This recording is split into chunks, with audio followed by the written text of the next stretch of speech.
afternoon, ladies and gentlemen. Welcome to Veterans Memorial Field, the home of Blair Bear Baseball. This afternoon, the Bears host the Antlers of Elkhorn High. Here's the starting lineup for the Antlers. Leading off, the center fielder, number 10, Elliot Beister. Batting second, the left fielder, number 3, Camden Carl. Batting third, the catcher, number 13, Paxton Strikey. Batting fourth, the third baseman, number 18, Boston Oster. Batting fifth, the designated hitter, number 1, Slade Wagner. Batting sixth, the shortstop, number 9, Caden Severson. Batting seventh and pitching, number 4, Gavin Goldall. Batting eighth, the right fielder, number 8, Max Beard. Batting ninth, the first baseman, number 15, Bo Tuig. And playing second base, number 2, Carter Heberling. The Antlers, our head coach is Kyle McWright. He's assisted by Tad Johnson, Matt Marietta, and Bill Olson. And now here's the starting lineup for your Blair Bears. Leading off, the center fielder, number 1, Nelson Cush. Batting second, the left fielder, number 14, Carter Saylor. At shortstop, and batting third, number 11, Brevin Leggett. Batting fourth, Thomas Chickus, the designated hitter, and number 31. Batting fifth, the third baseman, number 2, Lucas Matika. Batting sixth, the first baseman, number 6, Aiden McBreen. Batting seventh, the right fielder, number 5, Colton Nixon. Batting eighth, the second baseman, number 23, Owen Mann. Batting ninth, the catcher, number 25, Jake Gaskill. And on the mound today for the Bears, number 3, Colton Flynn. The Bears are coached by John Rome, James Bilsland, Sean Munger, and T.J. Swaney.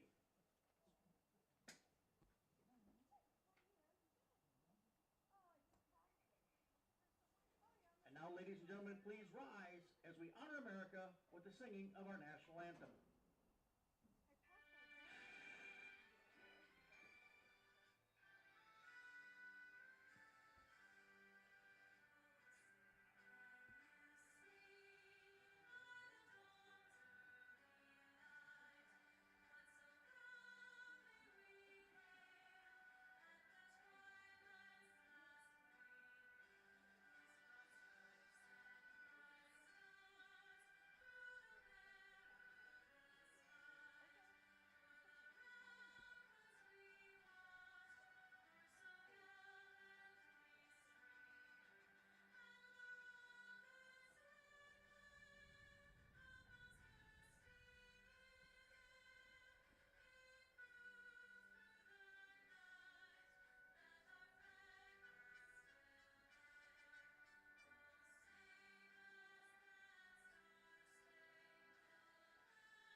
Technical difficulties, let's play ball.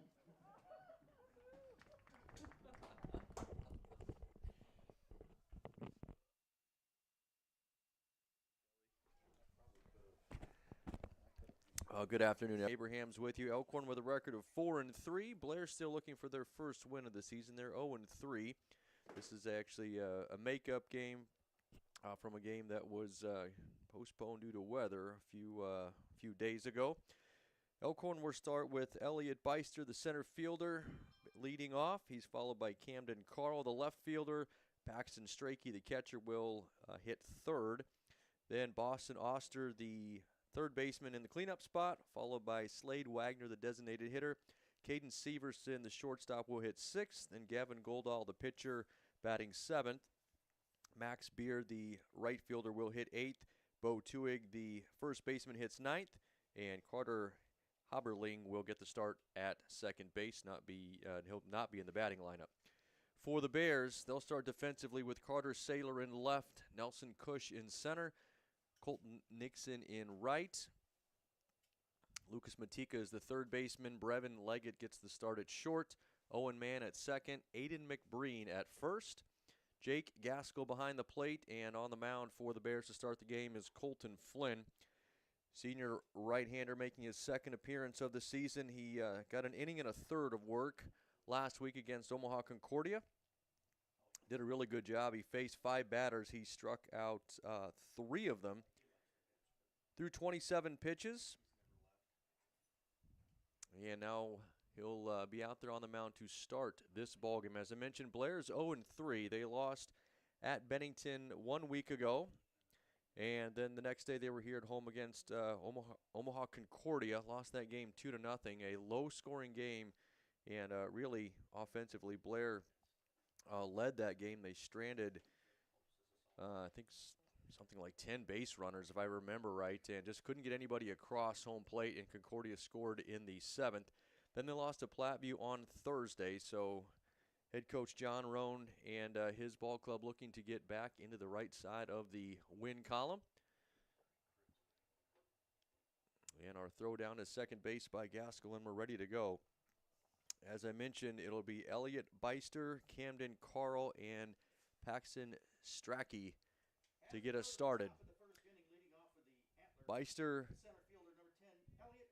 is a senior, batting from the right-hand side.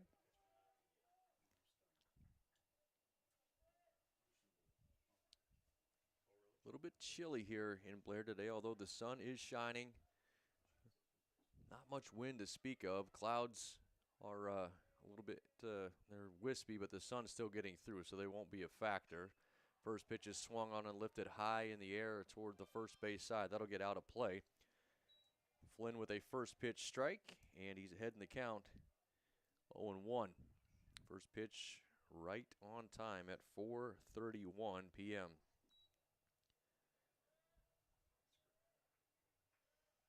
Here's the 0-1 pitch. Again, swung on and popped foul out of play. That makes the count 0-2. Colton has not allowed a hit. As I mentioned, he faced 5 batters in his last appearance. Retired them all. Wastes one in the dirt on 0-2. Moves the count to 1-2 strikes.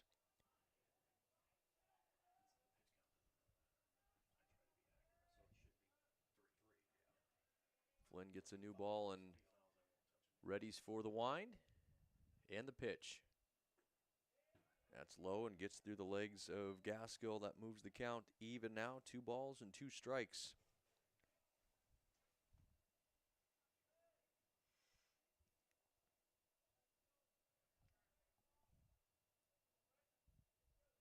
And here comes the 2-2 pitch. That's upstairs. I thought the umpire was going to signal delayed strike call there, but he calls it ball 3. So it's a full count now.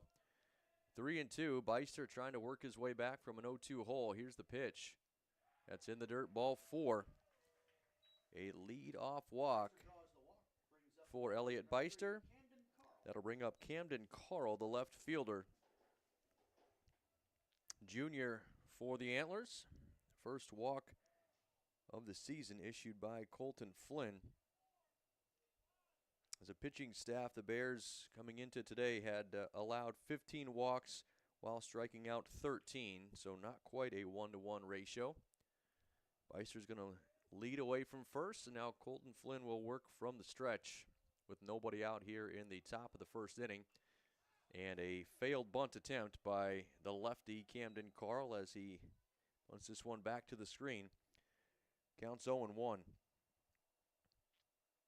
Has allowed, by the way, this season, 8 of them have come around to score. So it's up to Flynn and the Bears defensively to see if they can keep the Antlers off the scoreboard here and not let that leadoff walk come back to bite them. No balls and 1 strike to count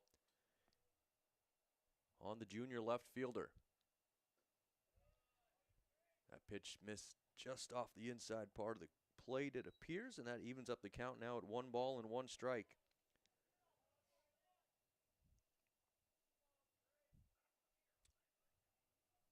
As a team, Blair with a collective ERA of 3.85 through their 3 games.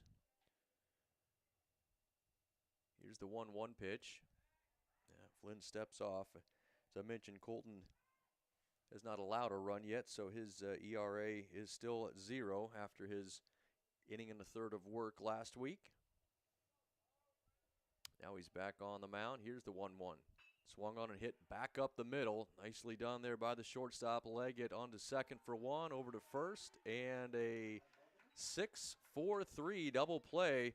Nicely turned there by Leggett and Mann and McBreen. Couldn't have drawn that up any better. Now there are 2 away as they erase the leadoff walk. And that brings up the number 3 batter and the catcher for Elkhorn. It's Paxton Strachey, senior right-handed batter. He is hit by the first pitch, came in off the inside corner. Caught him on the hip. It'll send him down to first base. So with 2 away, there's now a base runner again for Elkhorn, and that'll bring up the cleanup batter, Boston Oster, a freshman. Not every day you see a freshman batting in the cleanup spot in a varsity ball game, but Oster steps in there. He's a righty. Flynn back to the stretch. 2 away and a runner at first. First pitch is low and outside. Ball 1.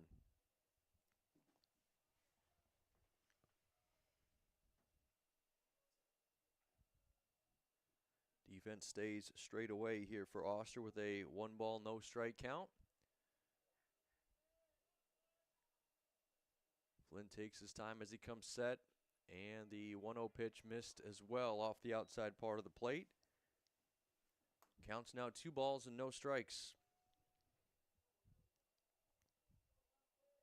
On the cleanup hitter, Strachey is the runner at first. Boston Oster, the batter, awaits the 2-0 pitch. Swings and fouls that one back to the screen. Moves the count to 2 balls and a strike.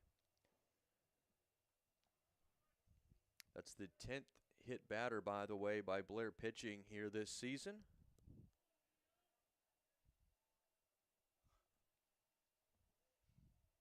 2-1 the count. Good pitch there by Flynn. Looked like a nice tight slider, kind of froze Oster for a minute at the plate. Evens up the count now near the top of the first. Colton Flynn trying to pitch around a walk and a hit batter. Here's the pitch.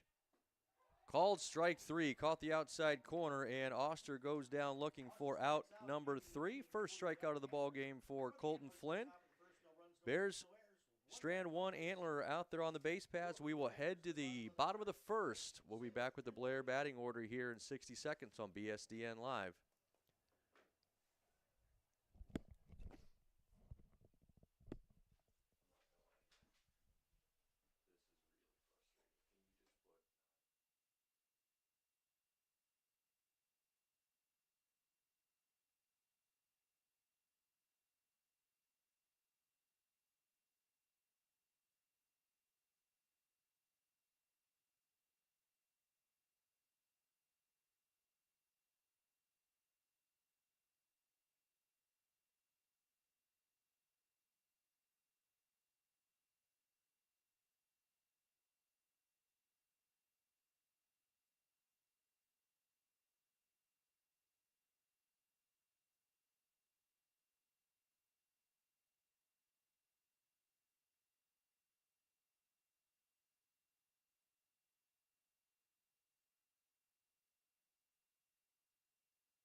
Welcome back here again to Veterans Memorial Field. We get ready for the bottom of the first. Let's take a look at the Bears batting order.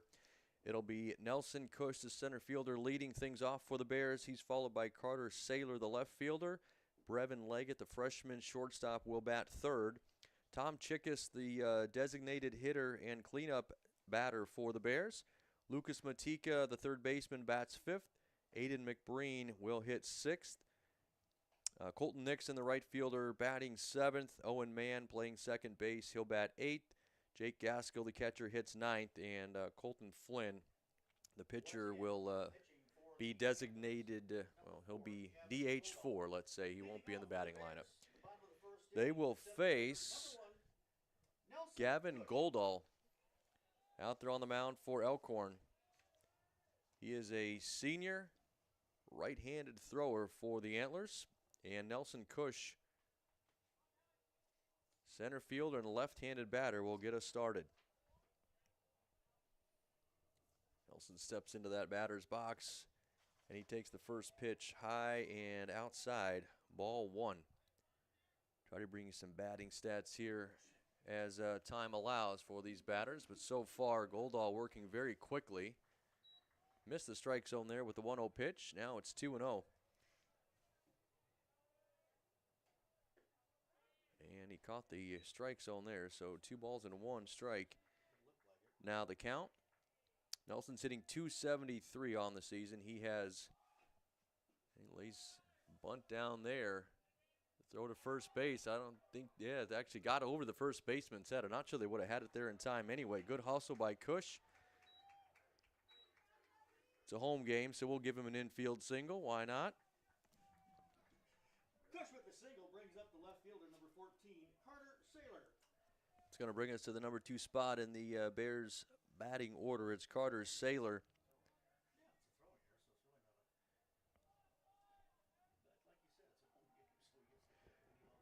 Saylor, the senior, he squares the bunt, pulls the bat back, takes a, not sure if that was, I think that was a called strike there. Hard to tell by our home plate umpire. Saylor pulled the bat back, but I think it curved into the zone, so it's 0-1. They'll throw over and chase Cush back. He's back easily. Saylor's had 12 plate appearances, 9 official at-bats. He's hitting .111, so 1 hit in those 9 at-bats, and it was a double. Toward the right side, that'll be enough to advance Cush to second base. Good job by Carter Saylor doing his job with the sacrifice bunt. And the Bears have a runner in scoring position. 1 away, and Brevin Leggett is the batter. 2 hits and 10 at-bats for Brevin. A couple of singles.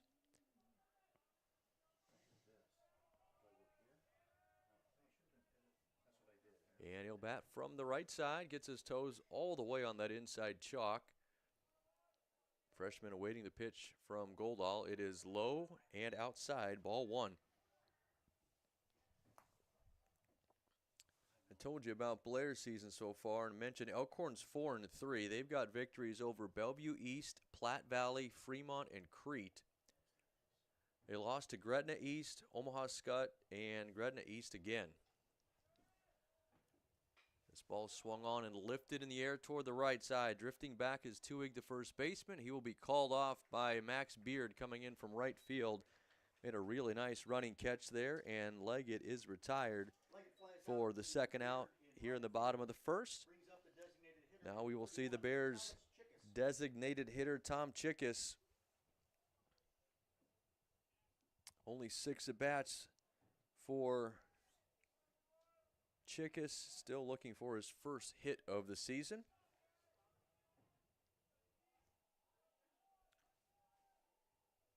He has walked 3 times in 9 at-bats. First pitch is low, ball 1. Chickus has a .333 on-base percentage because of those 3 walks.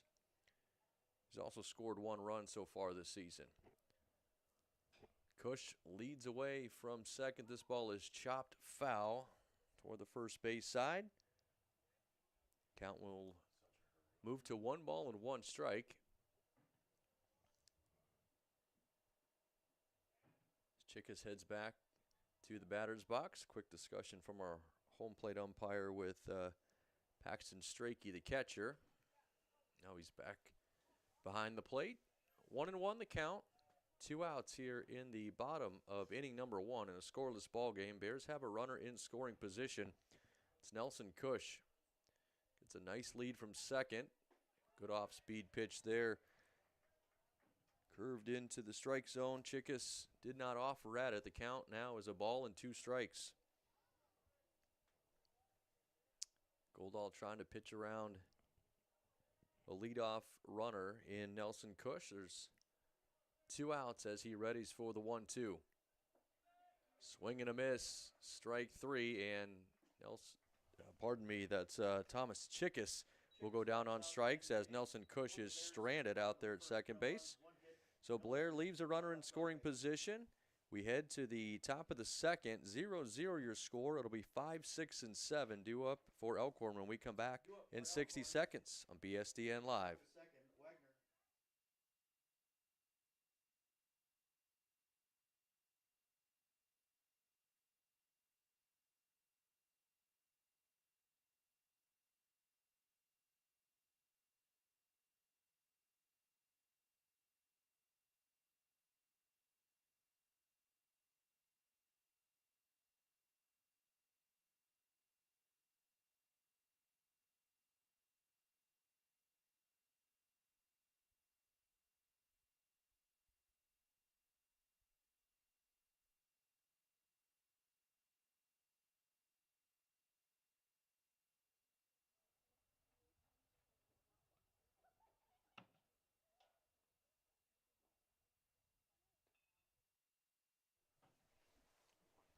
Welcome back here again to Veterans Memorial Field. 0-0 your score from Blair, Nebraska. Heading to the top of the second, Slade Wagner, Caden Severson, and Gavin Goldall due up for Elkhorn. Colton Flynn back out there on the mound for inning number 2 of work. He allowed a walk and hit a batter in that first inning, but he was able to work around it. Got a double play and a strikeout, and was no worse the wear. So we'll see what the top of the second holds, and it'll be the designated hitter, Slade Wagner, the junior, batting first. Righty steps into the box as Flynn looks into Gaskell for the pitch. That one stays high all the way to the backstop. Ball 1.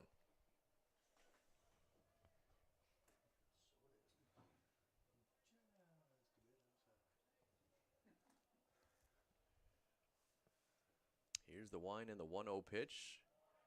Fastball, that one is off the plate. And now it's 2-0.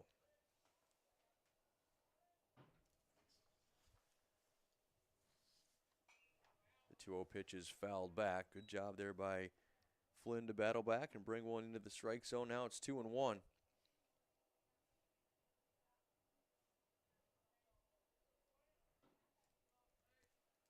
New baseball out there. Colton into the wind and the 2-1 pitch. Another one in on the hands. This one's lifted toward the right side. And running out of real estate over there was McBreen, right behind the Elkhorn dugout. I think that one actually got out of play all the way out side of the fence. It's now 2-2. On the leadoff man here in the second, Slade Wagner.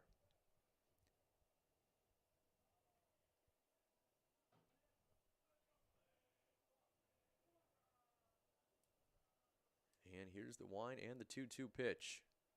Breaking ball inside corner. Nicely done there by Colton Flynn. Back-to-back strikeouts, both of them looking. One to end the first, one to start the second. So with one away, that will bring up the shortstop and the number 6 batter, Caden Severson.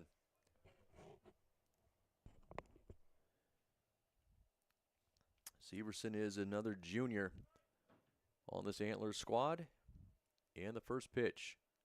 Fastball outside. That's ball 1.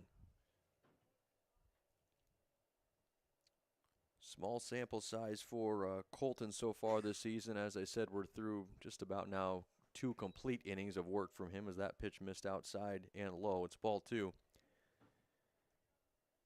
And he's right about just over 50% of his pitches in the strike zone. And I would say so far today that's been about the case. Got ahead of a couple of batters 0-2 and then threw a few pitches out of the zone as this one is lifted up and out of play. And it's also been the same on the inverse when he's gotten down 2-0. He's been able to battle back and work back into the zone. So we'll see if he can do it here. Severson ahead in the count 2-1 with a 1 away, the wind and the pitch. It's fouled away. So just like the last batter, starts out 2-0, then a couple of foul balls. Now it's 2-2. We'll see if Colton comes back with another fastball, or just like he did against Wagner with that good hard slider on the inside corner. Here's the 2-2 pitch. That one stays high. Now it's a full count on Severson with one away. 3 balls, 2 strikes. Scoreless here in the top of the second. The wind and the pitch. Ooh, look out over there in the on-deck circle. That's fouled away and almost hit Goldall, the on-deck batter, and the Elkhorn pitcher. They'll collect that baseball and get a new one out there to Colton. Count stays the same. 3 balls, 2 strikes.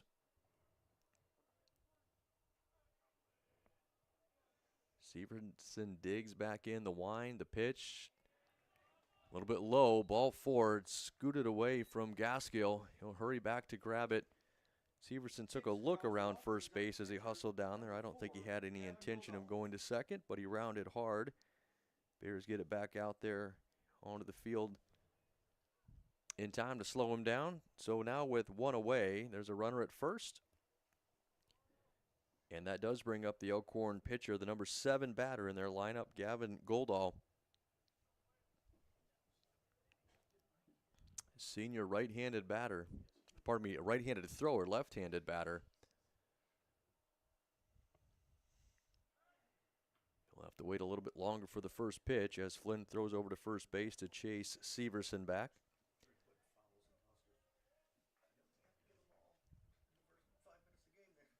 In the games that Elkhorn has won, they've won 4 games. In 3 of those, they've scored double digits. So their offense does have capability to put up runs. Good pitch there by Flynn as Goldall swings and misses at the first offering. It's 0-1. They beat Bellevue East 11-4. They beat Platte Valley 10-0.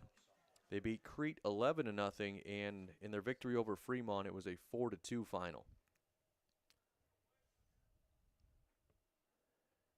No balls and a strike here with one away. Runner takes off. Pitch is in the dirt. Ball 1.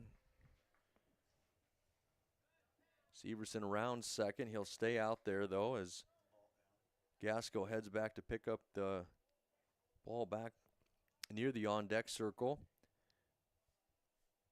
Goldall actually had squared around a bunt, but he pulled the bat back. Counts even now at a ball and a strike. First time in this game we've had a Elkhorn runner in scoring position. One away here in the second inning. Goldall squares again. That time he actually got the bat on it, but it's going to be a foul ball. It's a tough pitch to bunt. That was a cutter that was running in on his hands. Tough pitch, especially for a lefty. And a good spot for Flynn to throw that. So the count now is a ball and 2 strikes. It'd be a great time for Colton to record his 3rd strikeout of the game here with only 1 away. If he could avoid getting a ball put into play, that would be ideal. Here's the 1-2 pitch. It is hit toward the left side, and that'll be a fair ball out there in left field. So coming around to score will be Severson. Goldall rounds first, but he will hold there, but he's got himself an RBI. And the first hit of the ball game as well for Elkhorn. And they lead it now 1-0. Look like Flynn might have got that fastball a little bit further up in the zone than he would have liked, and Goldall did a good job just taking it. It was an outside pitch. He rode it out there into left field. So he's out there at first. That brings up Max Beard, the senior right fielder, with his team now leading it 1-0.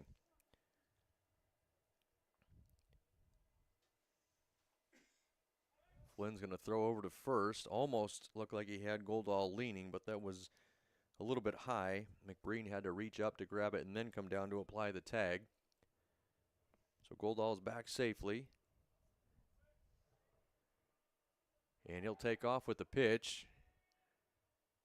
Throw down to second base is not in time. Actually, it's behind the runner.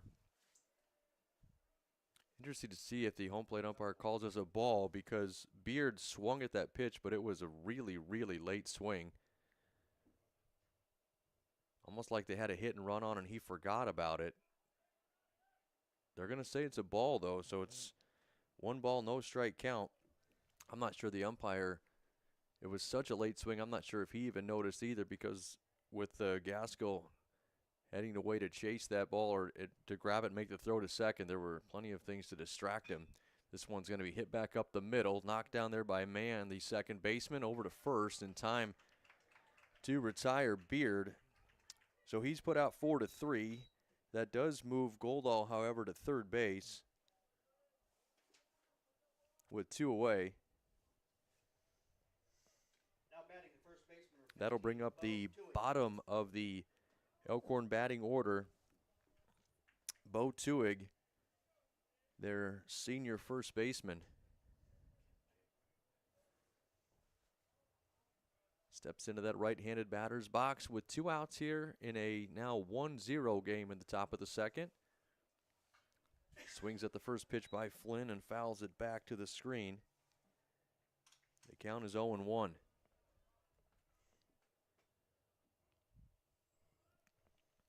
Top of the order, Elliott Beister waiting on deck. Here's the 0-1 pitch. Swung on, hit toward the right side. McBreen again drifting over there toward the fence, and this time it looks like he made the catch out of my field of vision, but you could see the players from Blair trotting off the field, so nicely done there by McBreen. They get the fly out to end the inning. They'll strand 1 runner, but Elkhorn does score 1 as well, so they will take a 1-0 lead into the bottom of the second. Blair will have the middle of their order, 5, 6, and 7, due up when we come back on BSDN Live.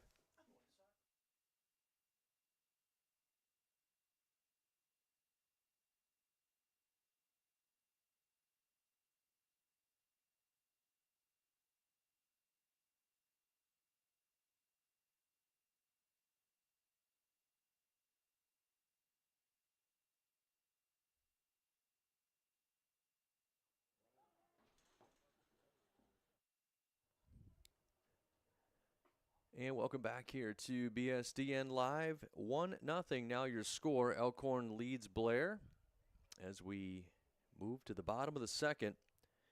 Lucas Matika, Aiden McBreen, and Colton Nixon are the scheduled batters for the Bears. 5, 6, and 7 in their batting order.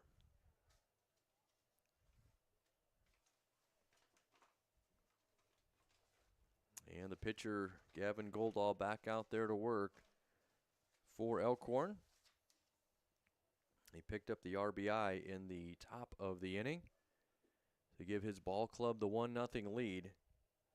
Now we'll see if Matika and the Blair offense can get that back here in the bottom of the second. First pitch from Goldall is low, ball 1. Lucas hitting .250 with 2 hits in 8 official at-bats on the season. That pitch, it looked like, caught the corner. Count is even now at 1 ball and a strike.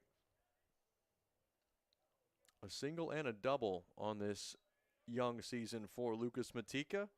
That pitch missed, and it's now 2-1.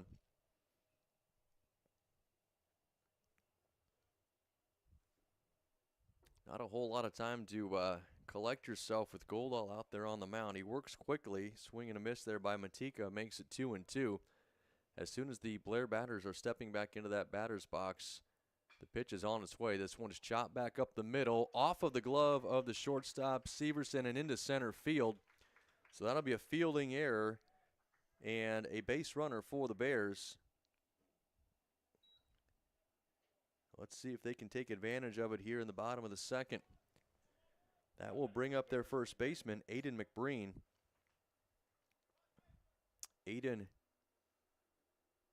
only had 4 plate appearances so far this season. He's still looking for his first hit. And he pulls the bat back and takes ball 1. Originally had squared to bunt, trying to move Matika over into scoring position. So 1 ball, no strikes now the count on McBreen with 1 away. Or sorry, with nobody out, 1 runner on, excuse me. And he offered at that one, did not make contact, so the missed bunt attempt results in a 1 ball, 1 strike count on the Bears' junior first baseman. Goldall ready for the 1-1 pitch. Again, McBreen tries to bunt, and again, unsuccessful as this one is fouled away toward the Bears dugout on the third base side. Now he's going to have to work the hard way to try and move Matika into scoring position. 1 ball, 2 strikes. Nobody out and a runner at first. The pitch from Goldall. Swung on and missed, strike 3. He stayed off the outside part of the plate, but McBreen offered at it and came up empty. It's the second strikeout of the ball game for Gavin Goldall. First out here in the second. That'll bring up Colton Nixon, sophomore right fielder for Blair. Colton's got 1 hit so far, a single. He's had 3 at-bats as well, appeared in just 1 game so far for the Bears. There's a pickoff to first, and they would have had, I think, Matika dead to rights, but the ball was misplayed over there by Bo Tuig, the first baseman, and Lucas hustling down to second base, and he will get there safely.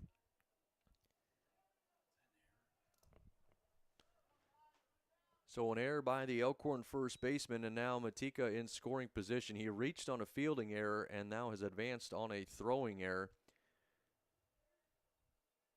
Nixon lets that first pitch off speed pitch, by the way, go in to the strike zone for strike 1.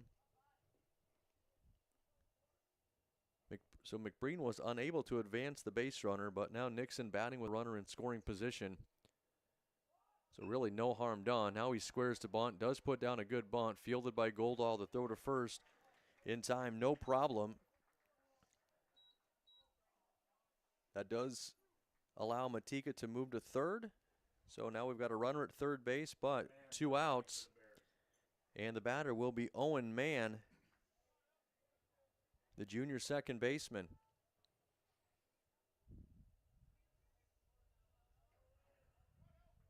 Owen still looking for his first hit of the year. Swings and misses at the first pitch. He's down to the count 0-1. As I mentioned last Tuesday, the Bears had a difficult time against Omaha Concordia, getting those runners from scoring position across home plate.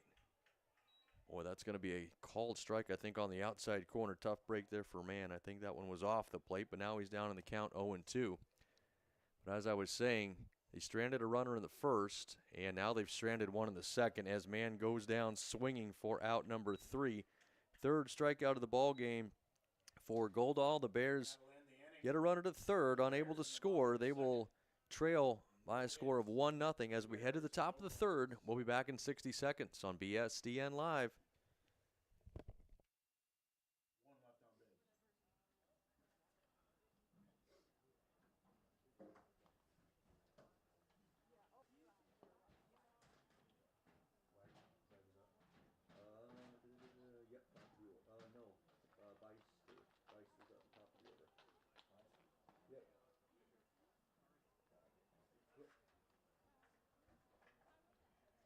Due up for the Antlers in the top of the third, Beister, Carl, Stocky.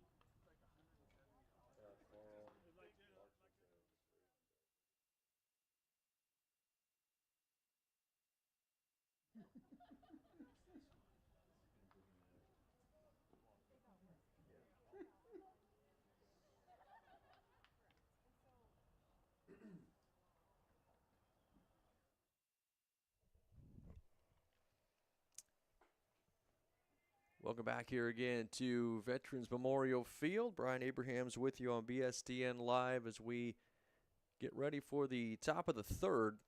Elkhorn will have the top of their batting order at the plate. Elliott, Beister, Camden, Carl, and Paxton Strachey due up for the Antlers. They lead it 1-0 over the Bears. Colton Flynn back out there on the mound for Blair for inning number 3.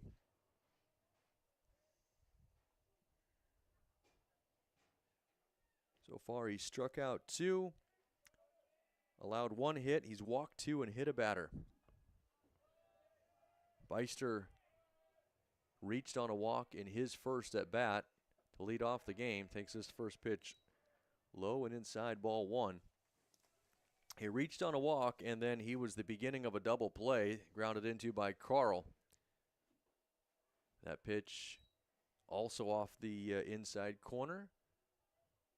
Moves the count to 2 balls and no strikes.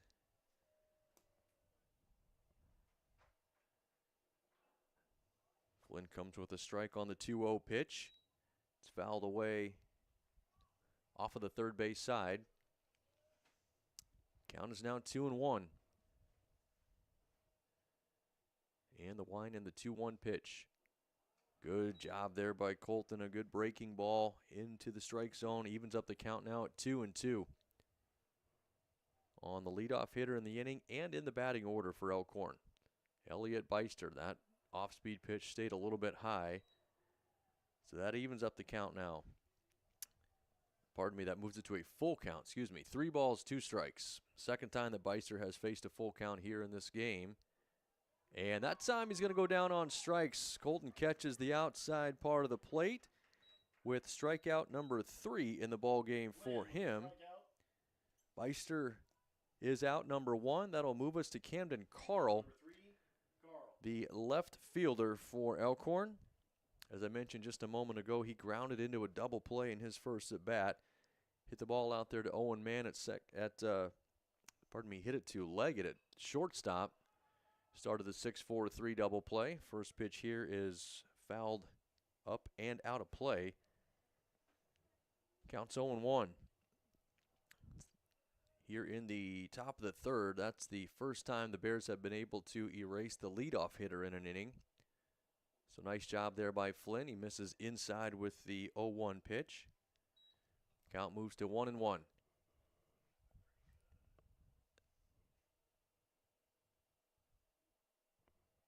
Carl awaits the 1-1 pitch. Fastball chased him off the plate just a little bit, and now it is 2 balls and 1 strike on the junior left fielder. And here's the 2-1 pitch. Caught the inside corner there. Now it's 2-2.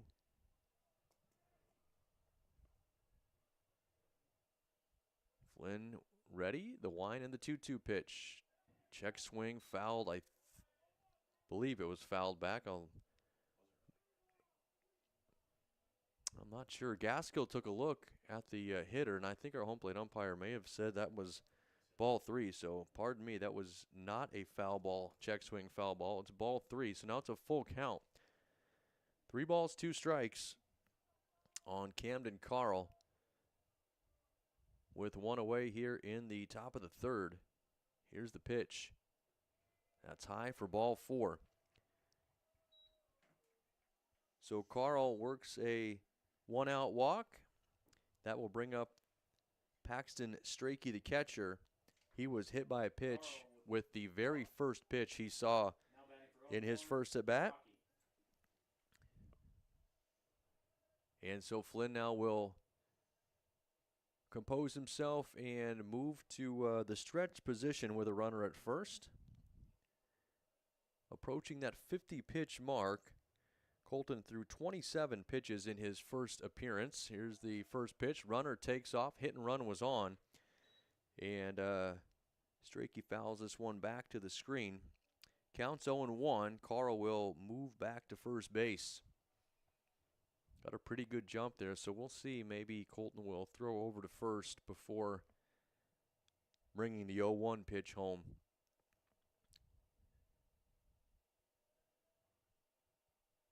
With 1 away, here's the pitch. A little bit high. Good spot there, but home plate umpire says it was a little too high. Count now is even. 1 ball, 1 strike.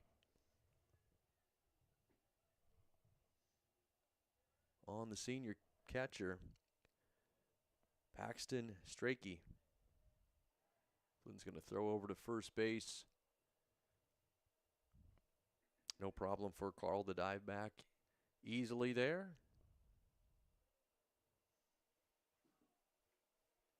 Again, Colton's got it back, set on the mound for the 1-1 pitch. Called strike 2 on that outside corner. Moves the count to 1-2 strikes. Number 3 spot in the Elkhorn batting order is their catcher. Strachey back into the box after stepping out for a moment. And the pitch, runner takes off. Again, a foul ball off of the glove of Gaskell. I think it went off his glove, then maybe off of his mask as well. So the count stays the same at 1-2 strikes. Carl trots back to first base again for the second time here in this at-bat. And we'll do the 1-2 pitch again. One away in a 1-0 game here in the top of the third. Elkhorn with the lead. Flynn with the pitch. Swung on and missed. Strike 3. Climbed the ladder. Strachey couldn't catch up with it. That's strikeout number 4 in the ballgame for Colton Flynn. With another strikeout.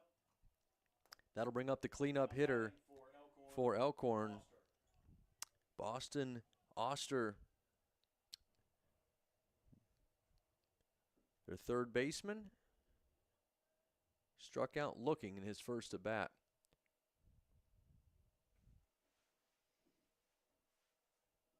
And runner takes off. This one's hit back up the middle. Leggett picks it up at short. The throw across is right on the money to McBreen. So Elkhorn gets a runner on by way of the walk. The Bears strand him over there at first base. Still 1-0 Elkhorn as we move to the bottom of inning number 3. Blair will have 9-1-2 in their batting order due up when we come back in 60 seconds on BSDN Live.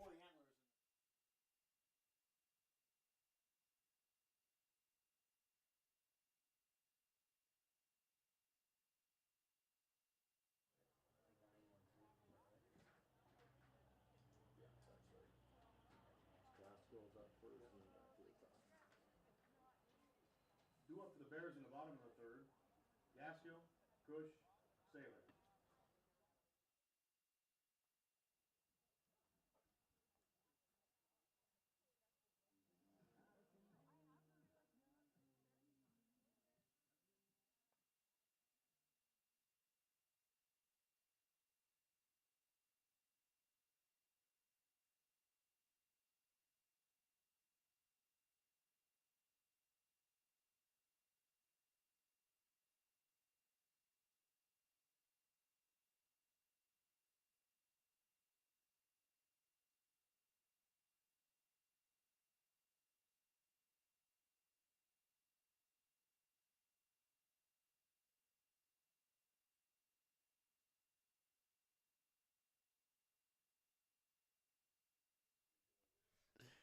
Welcome back here again to BSDN Live. 1-0 your score as we begin the bottom of the third. Blair trailing Elkhorn. Jacob Gaskell will lead it off for the Bears, and then we'll move back to the top of the order. Gaskell, the catcher, in his first plate appearance in the ballgame. Out there to face Gavin Goldall, starting pitcher for Elkhorn, who's done a nice job here so far. Gaskell hitting .333. He's got 1 hit in 3 at-bats. Got a couple of walks as well. First pitch is low for ball 1. Talked earlier about Elkhorn's offense and their ability to score. As I mentioned, they have scored in double digits in 3 of their 4 wins. That pitch missed. It's 2-0. Goldall with the wind in the 2-0 pitch. Gaskell taking all the way, and that one stayed inside, so now it's 3-0. In Blair's 3 games, they have scored 4, 0, and 4 collectively here. That pitch catches the outside corner, so the Bears offense trying to awaken here in this game. They trail. It's only 1-0, certainly nothing to be concerned about. That pitch missed. Leadoff walk, and the Bears have got a base runner. As we turn it back to the top of the order, let's see if that can spark something here. We do have a pinch runner for the catcher, number 17, Jackson Livingston, out there at first base. Pinch runner first, Livingston. So Livingston will run in place of Gaskell. Jacob does his job by getting the table set for the top of the order. And it's Nelson Cush to try and move the runner over. He will square to bunt, lays down a really nice bunt, only plays to first base. Good job there by Strachey, the catcher. And now we've got a misplayed ball over there at third base, and good hustle by Livingston. He's into third safely. So a bonus base there for the Bears. Livingston was going to get second without a problem. Tuig, the first baseman, threw over to third to make sure that Livingston didn't get to third, and the ball was misplayed by Boston Oster, the third baseman. And good heads-up base running by Livingston. He went to third, slid in head first, and now runner at third, one out. And Carter Saylor with an opportunity to tie this ball game. Infield in for Elkhorn. First pitch misses low and outside, ball one. Saylor had a sacrifice bunt in his first at bat when he moved Cush from first to second. And now he's up in the count, 2-0, as that pitch missed low and inside. Blocked by Strachey, the catcher. 2 balls, no strikes, 1 away with a runner at third here in the bottom of the third for the Bears. Here's the 2-0 pitch. Swung on and chopped toward the left side, and the play is going to be thrown home, and that will be in time. Nice job there by Caden Severson, the shortstop, with the infield, as I mentioned, in on the grass. It was a big hop, pretty easy play there for Severson, and he came home with it, and Livingston is thrown out trying to tie the game. So Saylor's at first on the fielder's choice, but unfortunately for the Bears, their run-scoring opportunity is erased at the plate, and with 2 away, it'll bring up the number 3 batter for Blair, their shortstop, Brevin Leggett. Looked like maybe Livingston hesitated just a little bit. It's going to be a tall task to try and score on that ball anyway, as the pass ball for ball one to Leggett advances Carter Saylor to second base out there in scoring position. But with 2 away and a runner in scoring position, let's see if the Bears can get it done here as Leggett awaits the 1-0 count.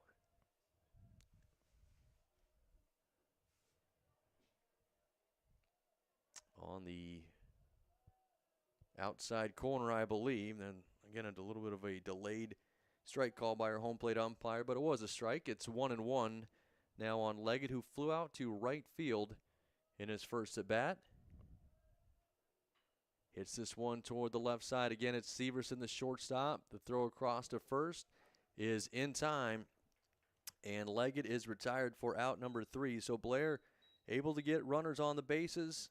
Once again, unable to convert those into runs on the scoreboard. We head to the top of the 4th. Elkhorn leads it 1-0. We'll be back in 60 seconds on BSDN Live.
And welcome back here once again to BSDN Live. Top of the fourth, we'll have Wagner, Severson, and Goldall due up for Elkhorn. That's 5, 6, and 7 in their batting order. Colton Flynn ready to go to work again here for the Bears. He's allowed 1 run through 3 innings. That pitch misses high and inside as Slade Wagner ducks down to avoid being hit from the first offering. Counts now 1-0. Wagner struck out in his first at bat. This time he lines a single into left field for a base hit. It's scooped up by Saylor. Carter Saylor gets it in quickly, but Slade Wagner, the designated hitter, with the base hit. And the leadoff single for Elkhorn here in the fourth. That'll bring up their shortstop, Caden Severson. Now batting number 9, Severson. Severson walked and scored the only run of the ball game for either team so far. That was back in the second. Both teams have been trying to play small ball when they've got a leadoff runner on. We'll see if they do the same here with Severson. He squares to bunt and comes up empty in the bunt attempt. Good pitch there by Flynn. Severson offered at it. Counts 0-1. Lucas Matika, the third baseman for Blair, in front of the bag and earlier was actually in on the grass. We'll see if he creeps in again here with the 0-1 pitch. Wagner leads away from first. Severson does square to bunt, pulls the bat back, and this time takes the ball low and outside for ball 1. 1 ball, 1 strike to count on the number 6 spot in the Elkhorn batting order. Caden Severson, the junior shortstop, squares the bunt again. This time it's a good bunt. Right back to Flynn, the pitcher. Fields it, and throw to first is in time for out number 1. So Elkhorn moves the runner into scoring position. Flynn does the right thing to get the out. And with 1 away, that'll bring up Gavin Goldall, the pitcher for Elkhorn. Had a single and an RBI in his at-bat back in the second to give his team this 1-0 lead. This time he's got a runner in scoring position. It's Slade Wagner. Flynn with a long stretch. Brings the first pitch home, misses inside, ball 1. Goldall had a 1 ball, 2 strike count in his last at bat and got a fastball that he lined into left field for that base hit RBI. Waits the 1-0 pitch here. And he swings and pulls this one toward the right side. Nicely gloved there by McBreen, the Bears' first baseman. Steps on the bag for out number 2. That does allow Wagner to advance to third. So now with 2 away, it will bring up the number 8 spot in the Elkhorn batting order, their right fielder, Max Beard. And Beard grounded out to second base in his first at bat. Here he swings at the first pitch, fouls it away. Counts 0-1. Flynn and the Bears defense trying to work around a leadoff single here in the top of the fourth. Try to keep this a 1-0 game. Fastball called strike 2 on Max Beard. Runner at third and 2 away.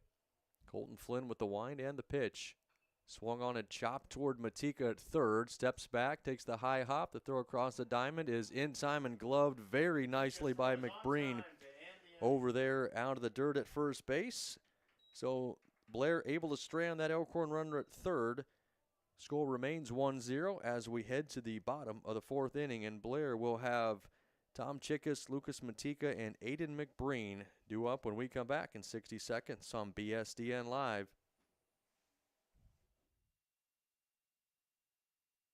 No runs, 1 hit, no errors, 1 left on base.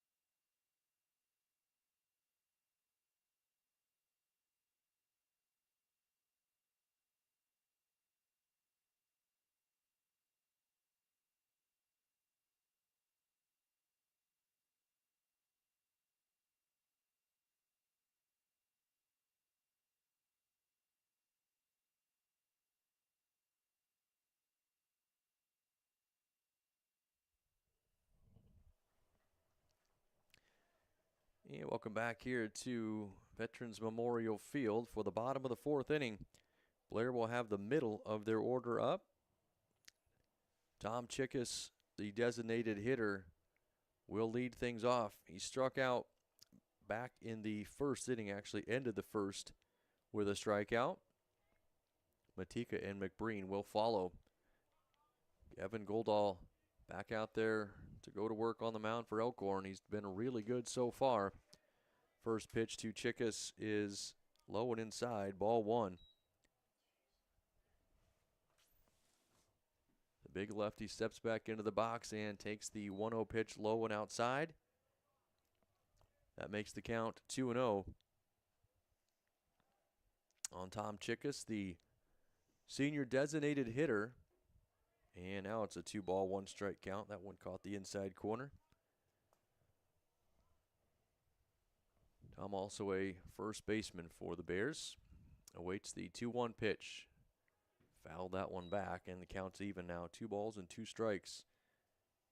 Mentioned earlier in the game that the speed that Gavin Goldall likes to work out is extremely quick. So when the Bears hitters get into that box, they've got to be ready to go. Swing and a miss by Chickus there on the 2-2 pitch. Strike 3, second time he's gone down swinging in this game. It's the 4th strikeout of the game for Goldall. Now up for the Bears. First out in the books here in the bottom of the 4th for the Bears. That'll bring up Lucas Matika. Reached on an error by the shortstop in his only at bat. He swings at the first pitch here, lifts it high in the air to right. Beard camps underneath it, fights the sun, and makes the catch. So very quickly, there are 2 away here in the 4th as Matika flies out.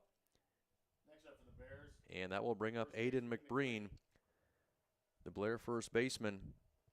McBreen struck out in his only at bat so far in this game. That was back in the 2nd. Check swing by McBreen. Could not hold his swing, so the count is 0-1.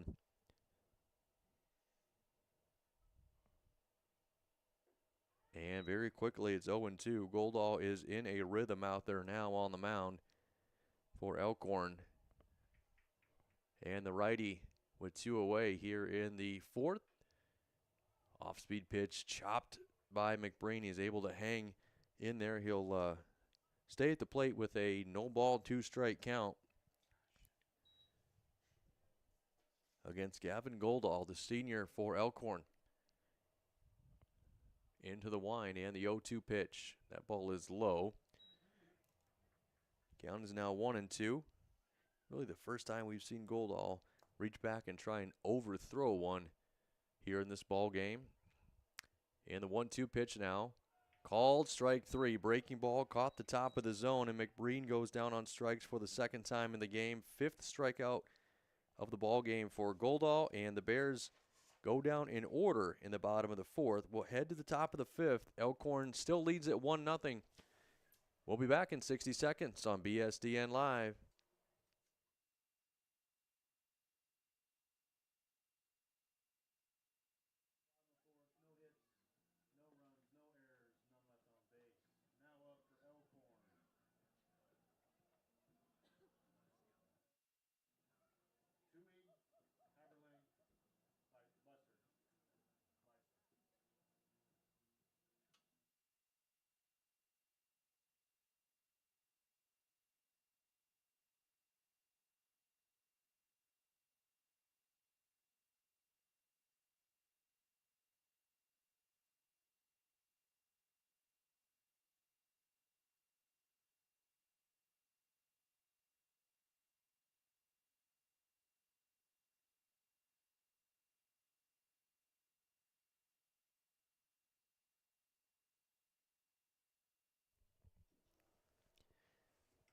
And welcome back here again as we prepare for the top of the 5th inning. Elkhorn leads Blair 1-0. The Antlers will have 9-1-2. Leading things off here in the 5th. They'll start with Bo Tuig, their first baseman. He popped out in foul territory to first base in his first at bat. And Colton Flynn back out there to work for the Bears. First pitch, breaking ball stays inside. A little bit low, I think, too, for ball one.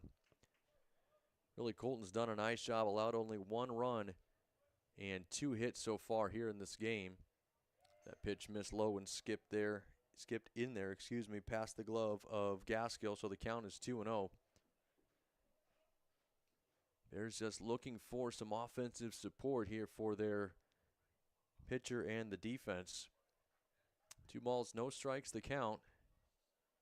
That ball swung on and lifted high in the air to left, drifting toward foul territory, but plenty of room over there, and over to make the catch is Carter Saylor. For the second time in the game, Tuig is put out in foul territory, this time by the left fielder for out number 1. And now we will turn it back to the top of the order. It's the center fielder, Elliot Beister, who's 0 for 1 in the game. He did walk, but was retired back in the first, 6-4. As the beginning part of a double play, takes the first pitch here for ball 1. And now it's 2-0. That breaking ball missed. 1-1. That first pitch was a called strike. I got to tell you, our home plate umpire signals these strikes kind of in front of his body. It's really hard to see from where we are. And now Colton Flynn working almost as quickly as his counterpart from Elkhorn. Count is 2-1, however. That pitch missed outside. Here comes the 2-1 pitch. That's up and out of the zone, and now 3-1. Flynn already walked Beister once in this ball game. Then he struck him out in the third. We'll see if he can work his way back here. He's down in the count 3-1 with 1 away. And ball 4 as he misses off the outside corner. So for the second time in this ball game, Elliot Beister reaches base by way of the walk. That will bring up Camden Carl, their number 2 batter, and the left fielder. The junior is grounded into a double play and walked here in this ball game. 1 out, 1 on in a 1-0 game in the top of the 5th. Colton Flynn comes set. Quick throw over to first base. Beister dives back safely. We did see a stolen base attempt last time Beister was on the base pass as well. Wouldn't be surprised to see him going again here. He'll take off with the pitch. Called strike 1. The throw to second base is a little bit too far to the first base side. Beister slides in safely, but he did collide with Bears shortstop Brevin Leggett. Was down for just a moment, but he's back up on his feet, which is a good sign. Looked like we were going to get a visit out there from his third base coach, and now I think we will. Call, I believe, was in there for a first pitch called strike. That's what our home plate umpire signaled. Counts 0-1 to Camden Carl. Beister now leads away from second. Out there in scoring position with 1 away. Flynn checks the runner. And that pitch is in the dirt. Ball 1. Scoots away from Gaskill. He'll throw to third base. It's going to bounce out of the glove or off of the glove of Matika. And Elliot Beister in to score on the overthrow. I'm not sure really that's on Matika. That looked like it bounced in. Might have actually bounced off of Beister's leg. Throw was in the dirt by Gaskill. Either way, Elkhorn's got another run. They lead it 2-0. And the count on Camden Carl is a ball and a strike with the bases now empty. Still 1 away here in the top of the 5th. And now it's 2-1 as that pitch stayed off the outside part of the plate. And Elliot Beister just manufactured that run on his own. Here's the 2-1 pitch. It is chopped foul. Counts even now at 2-2. He was walked. He stole second base. The throw to second was errant, but he wasn't able to advance. And then a pitch in the dirt. He took third, and with the wild throw down there to third base, he came in to score. Now it's 2-2 on Carl. The pitch from Flynn in the dirt and off the outside corner. Brings us to a full count. 3 balls, 2 strikes. Colton Flynn trying to keep the Elkhorn offense at bay here. Here's the 3-2 pitch. Swung on and fouled back up and out of play. Count stays full at 3-2. Colton has struck out 4 so far, and as I mentioned just a moment ago, he's only allowed 2 hits, although he did walk. He has walked, I think, 4 as well. This pitch is swung on and chopped toward the right side. Flynn will grab it as he comes off the mound, shovels it onto first base in time. Good play there by Colton Flynn. That's out number 2 here in the top of the 5th. And that'll bring up the number 3 spot in the Elkhorn batting order. It's Paxton Strachey. He's been hit by a pitch and struck out here in this ball game. Quick visit out there on the mound for the Bears, and Colton Flynn's afternoon is going to be done as John Roan sees the pitch count up around 80 and says that'll be enough early on in the season. And Colton really did a nice job here, as I mentioned just a moment ago. So he will come out. We'll get a new pitcher with 2 outs here in the 5th. We'll bring you all that information after the warm-up pitches when we come back here in a couple of minutes on BSDN Live.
Welcome back. The new pitcher for the Bears is number 7, sophomore Nate Murray. Out there with 2 outs, nobody on. Here in the top of the 5th, Elkhorn leading it 2-0. This is the first appearance on the mound for Murray for the Bears this season. And he will face the number 3 batter and the catcher for Elkhorn, Paxton Strachey. First pitch is a swing and a miss. Strike 1. As I mentioned a moment ago, Strachey is 0 for 1 in the game. He was hit by a pitch in his first at-bat and struck out against Colton Flynn. And he swings and comes up empty. Good breaking ball there by Murray. It's 0-2. Flynn, by the way, 4 2/3 innings on the mound. Gave up 2 runs, allowed 2 hits as well. No balls, 2 strikes the count here on Strachey as Murray works into the wind and the pitch. Swung on and chopped foul down that third base side. Count stays at no balls and 2 strikes.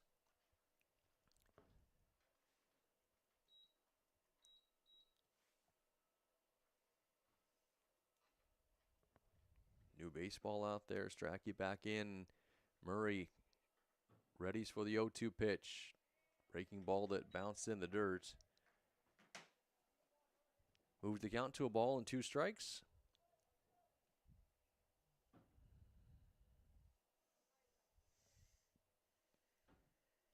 Two nothing, as I mentioned, your score.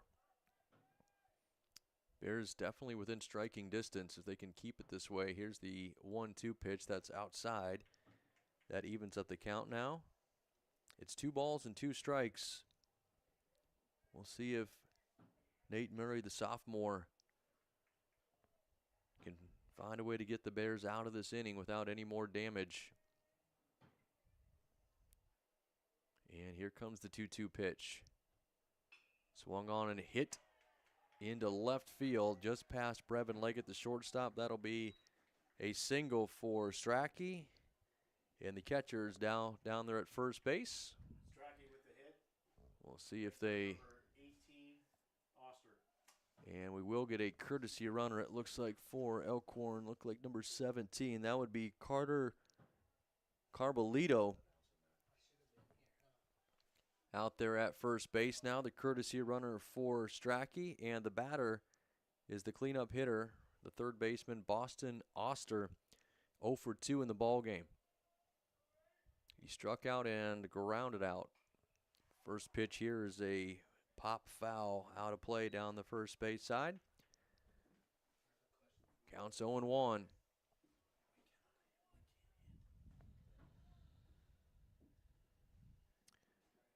Oster bats from that right-handed side. The freshman, we've talked about it before. Freshman cleanup hitter. Runner takes off, pitch is low. Ball 1, and the throw is a little bit off the mark. That will allow the pinch runner, Carter Carbolito, slide in safely out there at second base. And Elkhorn's got a runner in scoring position again here in the 5th. And a 1-ball, 1-strike count on Oster. The pitch from Murray. Lifted in the air toward left center. That's going to get down in front of Cush for a base hit. Nelson quickly gets it in, but not in enough time to get Carbolito, who is running hard, on contact from second base. He will come around to score the 3rd run of the game for Elkhorn. So an RBI picked up by Oster. Back-to-back hits for Elkhorn. They've got a runner at first base. 2 runs in the inning. And the batter is Slade Wagner, the designated hitter. And he swings and lines this one to third. Gloved nicely over there by Lucas Matika. And the Bears get out of the inning. But Elkhorn scores 2 in the top of the 5th. They lead it 3-0 as we head to the bottom of the inning. Blair will have 7, 8, and 9 in their lineup when we come back in 60 seconds on BSDN Live.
And welcome back here again to BSDN Live.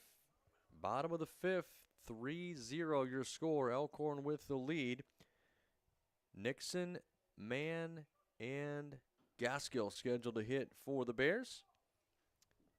Colton Nixon the sophomore right fielder, will get us started. He's had one plate appearance so far in this game. Grounded out to the pitcher. Back in the second. Swings and misses at the first offering from Gavin Goldall. He's down in the count 0-1. Goldall back out there for his fifth inning of work. Done a nice job. He struck out 5 so far and allowed no runs, only 1 hit. That pitch is in the dirt. Counts even now, 1 ball, 1 strike. Bears offense trying to get some production going here. They'll start it from the bottom part of the order. And that pitch called strike. It's now a ball and 2 strikes on Nixon. He swings and hits this one toward the left side. Picked out there by Severson, the shortstop. The throw across is in time. Now we'll head back out onto the field for the top of the 6th. Elkhorn leads it 3-0. They'll have 6, 7, and 8 in their lineup when we come back in 60 seconds on BSDN Live.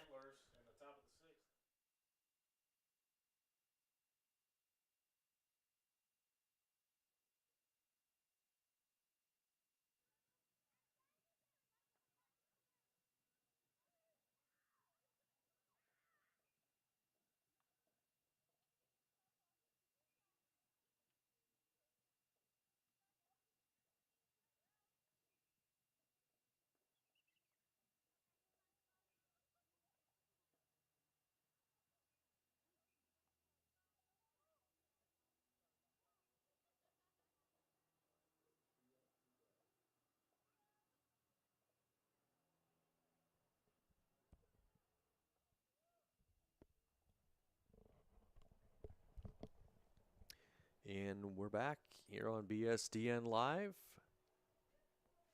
The top and the pitcher out there for the Bears is the relief pitcher, Nate Murray.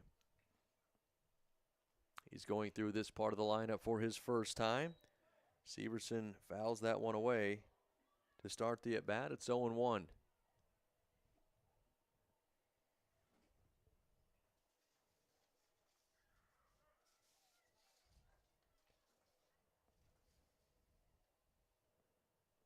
And now Murray, after some time, brings the 0-1 pitch home.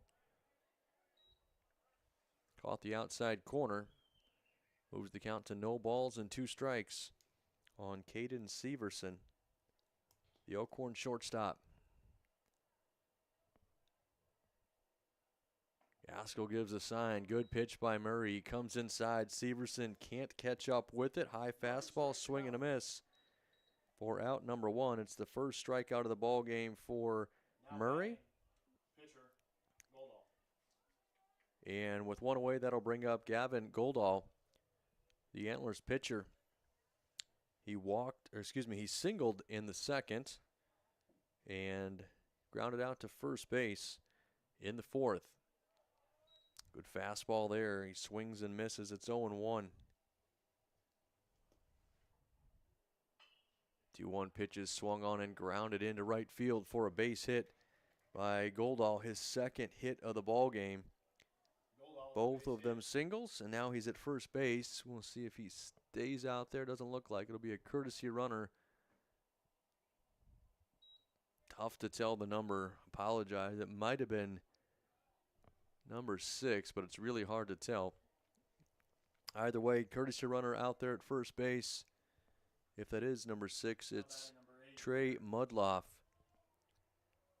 And Max Beard is the batter, the right fielder. Pitch by Murray is outside. Runs. Murray comes set. He'll throw over to first. And that is number 6, Trey Mudloff. He dives back safely. So Murray back out there on the mound. The 1-1 pitch. We'll have to wait. We get another throw over to first base, and again, Mudloff back without a problem. Get a sense that the Bears feel that the Antlers might be putting something in motion here on this next pitch. Murray comes set. Runner does not go, and that pitch missed high. That's ball 2. So now it's 2-1. He awaits here the first offering. First time he's seen Murray in this game. Murray missed inside there with that delivery. It's 1-0.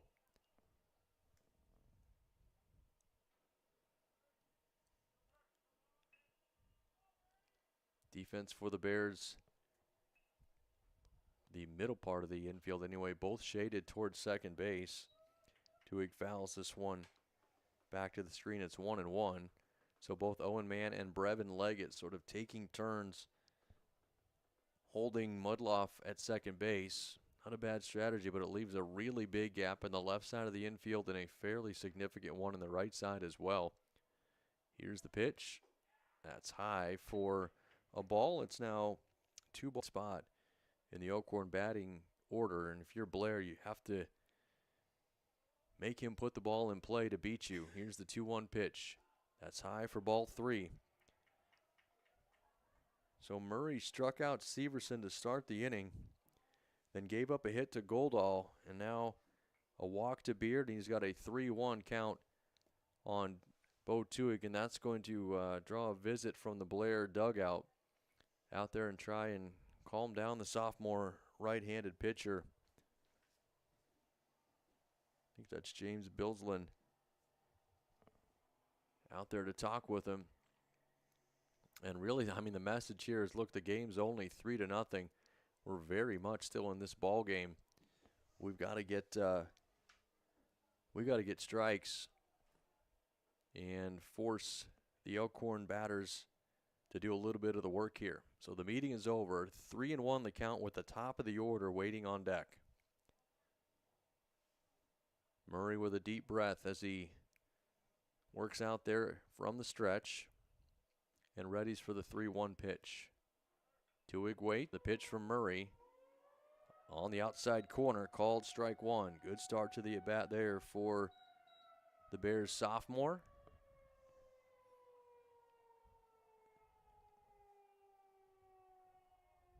Bears defense basically straight away. McBreen in front of the bag at first. Here's the 0-1 pitch. Breaking ball. I think the third dove back safely. So the count is 1-1. Base is still loaded and the pitch. On the outside corner.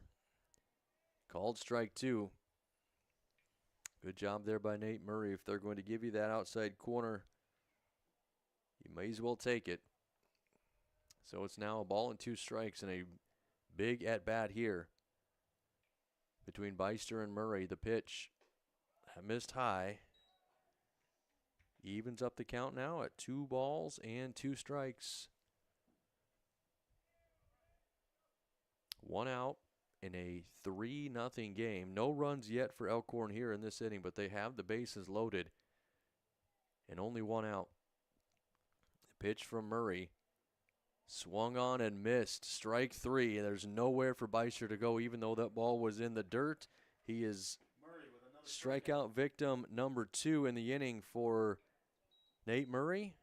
And now with away from Carl, the lefty, and the count's now 0-2. Murray will come set, still working from the stretch. The 0-2 pitch. Swung on and hit in the air to right, and right into the glove of Colton Nixon, who was playing in, and he makes the catch for out number 3. So Elkhorn loads the bases, but they're unable to score. A nice job there by the Bears defense to shut off the inning. And we'll head to the bottom of the 6th. It's still a 3-0.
Welcome back here again to BSDN live from Veterans Memorial Field. We're ready for the bottom of the sixth.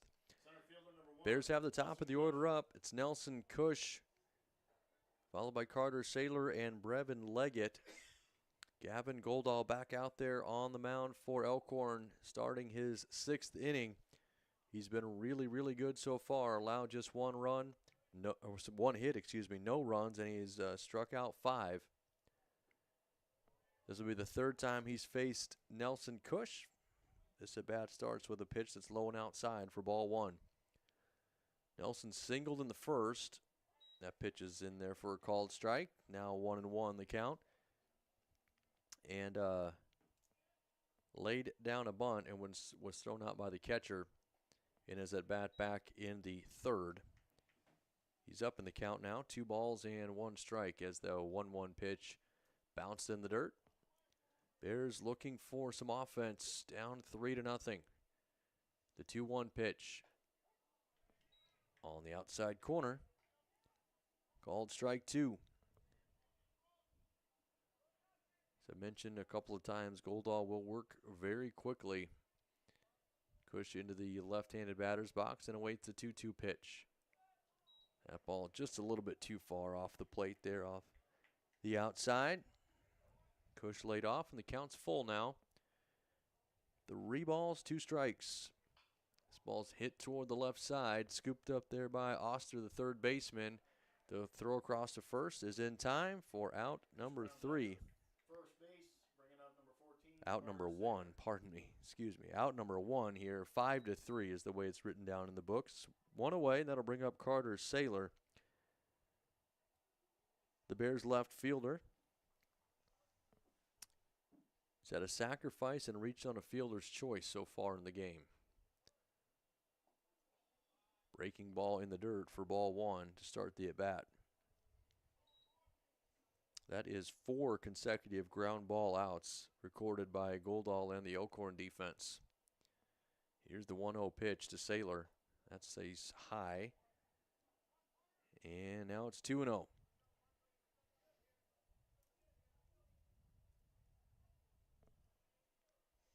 Saylor into that box and awaits the 2-0 pitch. On the inside corner for a called strike. Now the count's 2-1. As I mentioned earlier, Carter with 1 hit so far this season. Comes up empty there. Counts even. 2 balls, 2 strikes. With 1 away here in the bottom of the 6th. The wind and that pitch is in the dirt for ball 3. So back-to-back full counts here by the Bears batters to start the inning. Here's the 3-2 pitch. Swung on and missed, strike 3. Saylor goes down on strikes for the first time in the ball game. He is the 6th strikeout victim for Goldall. Now up for the Bears, a shortstop, number 11. So now we have 2 outs in the bottom of the 6th. Brevin Leggett, the Bears shortstop, at the plate. He's 0 for 2 in the game. Breaking ball to start the at-bat. That stays high. It's ball 1. 2 hits on the season so far for Leggett. The 1-0 pitch is in there for a called strike. And now it's a ball and a strike here with 2 outs. Both of his hits are singles as he swings and fouls this one off the netting on the right side. That brings it to a 1-ball, 2-strike count.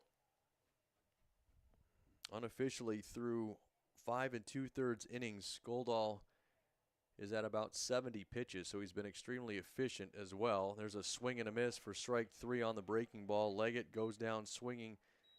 Second strikeout in the inning, 7 in the ball game, and the Bears, for the second inning in a row, go down in order. 3 up, 3 down. We'll head to the top of the 7th. Elkhorn will have 3, 4, and 5 in their lineup when we come back in 60 seconds. Antlers lead it 3-0. BSDN Live.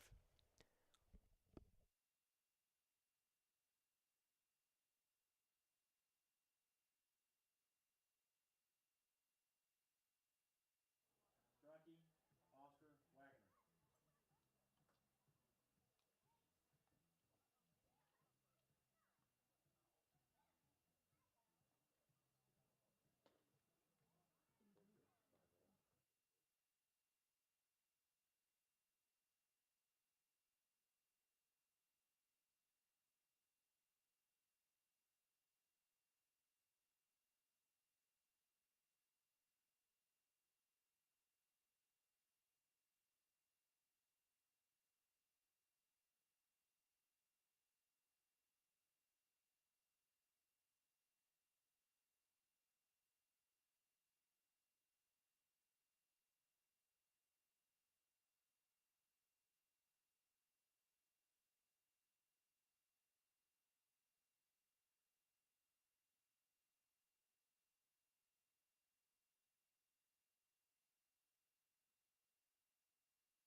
Welcome back here again to BSDN Live. Ready for the top of the 7th inning. Blair will have a new pitcher out there on the mound. It is sophomore right-handed thrower Andrew Smutney coming in to replace Nate Murray.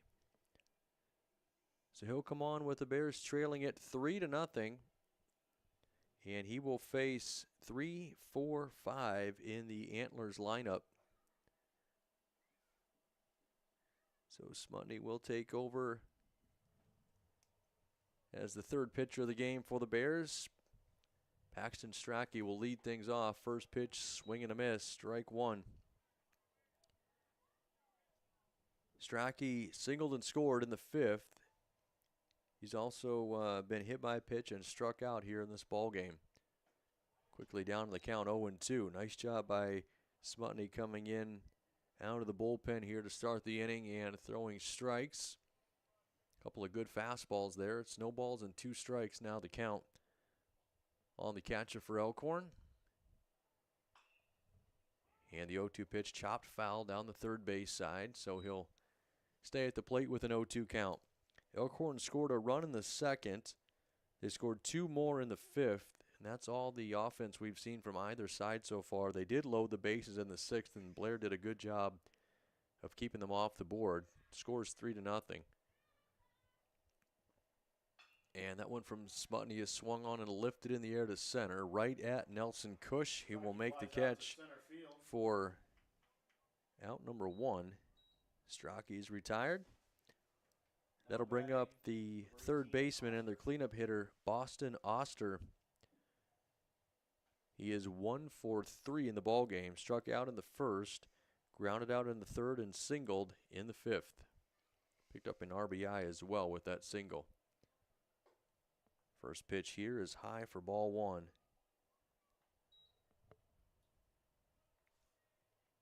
Just taking a quick look here for the rest of the Bears defensively. From what I can tell, everybody else looks to be the same except for the change made on the mound.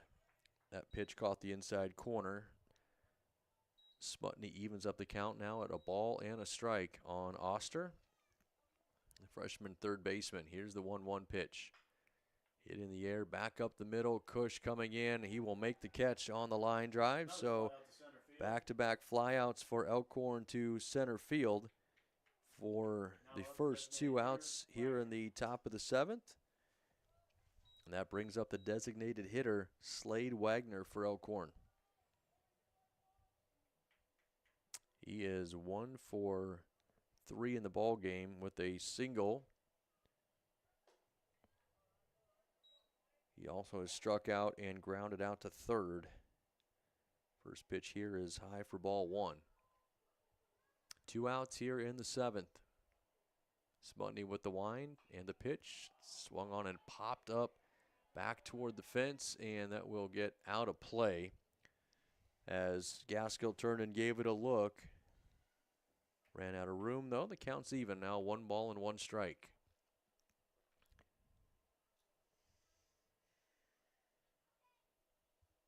Top of the 7th. Bears down to their last 3 outs offensively, trying to keep it at only a 3-run deficit. And the pitch from Smutney bounces in the dirt for ball 2. 2-1 the count. Busy week here for Blair, by the way, as they're scheduled for 4 more games just this week. This, of course, was a rescheduled game. That one missed outside. Makes the count 3-1. Tomorrow they're at Omaha Gross. Thursday they're at Waverly. Friday's a home game against Norris, and Saturday scheduled to be home as well against York. Of course, all of those are weather permitting. Here's the pitch on 3-1, lined into center field. One more time for Cush. The dive and the catch. Great catch made out there by Nelson Cush. So 3 batters in the 7th, all 3 of them fly out to Nelson Cush, each one of them getting progressively more difficult for the Bears center fielder, but he did a nice job. So they get 3 important outs. We head to the bottom of the 7th, still down 3-0. Blair will have, let's see, Chickus, Matika, and McBreen due up when we come back on BSDN Live.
Welcome back here again to Veterans Memorial Field, bottom of the 7th. Blair trailing Elkhorn 3-0. Bears down to their last 3 outs. Tom Chickus will lead things off. The Bears' designated hitter's 0 for 2 in the ballgame. He has struck out twice. And still out there on the mound for the Antlers is Gavin Goldall, their starting pitcher. Trying to go the distance here. First pitch to Chickus is outside for ball 1. And now it's 1-1 as Chickus swings and misses at the 1-0 pitch. So a ball and a strike on the Bears senior DH. 3-0 the score with the wind. The pitch from Goldall on the inside corner. Called a strike, and now it's a ball and 2 strikes. Goldall has struck out 7 so far in this game. 2 of them coming in the last inning. Here's the pitch. Swung on and missed, strike 3. He'll have to throw it down to first to complete the out. Almost didn't make it, but nice stretch there by Bo Tuig. And Chickus is retired on strikes for the 3rd time in this game. Strikeout victim number 8. 1 away here in the bottom of the 7th. That'll bring up Lucas Matika, the Bears' 3rd baseman. He reached on an error in the 2nd and flew out to right field in the 4th. Matika takes his time trying to slow things down for Goldall out there on the mound. First pitch inside, ball 1. We've talked about it a couple of different times here. Goldall gets that ball back from the catcher and ready to go very quickly. So Matika just trying to change the pace of this game. That pitches a breaking ball in there for a called strike. Now it's 1-1. Bears down by 3. Just need to get somebody out there on the bases to get things started. This one is chopped back up the middle. Tough hop there. Nice play by Severson.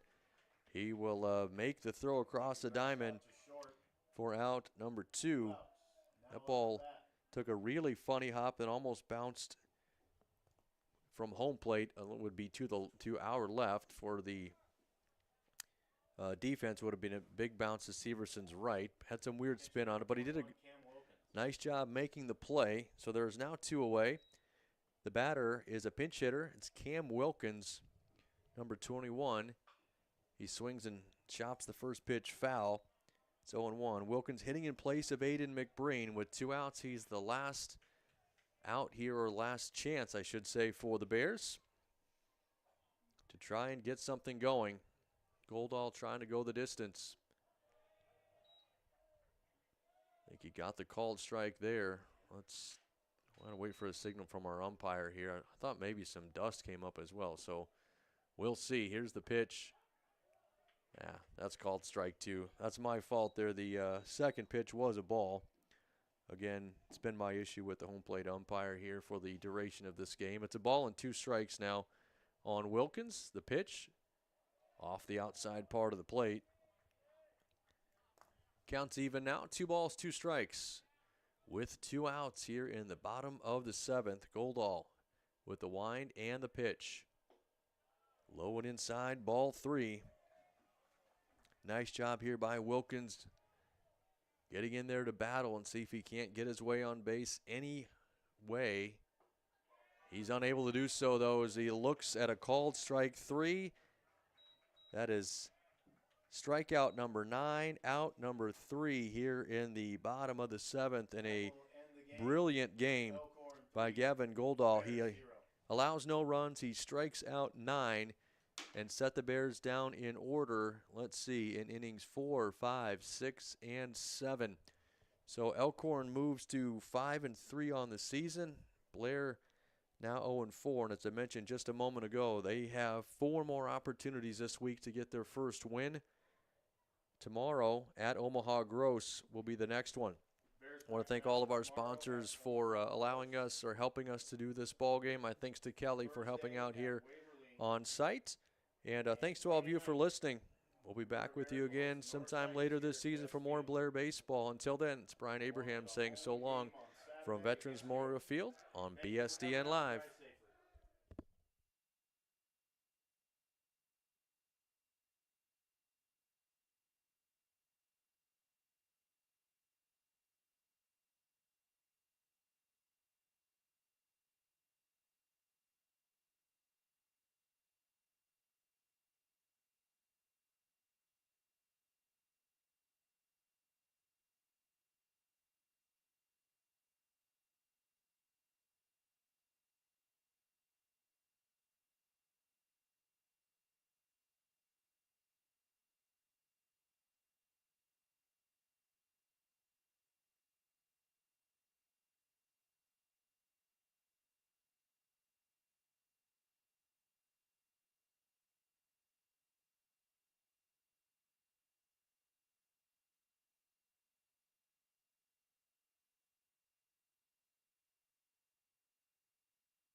guess since it's going to have to be you, it must just be you. I would assume it's going to have to be me too. I'm going to go let these other guys know I'm coming back down here.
Looks like it's me.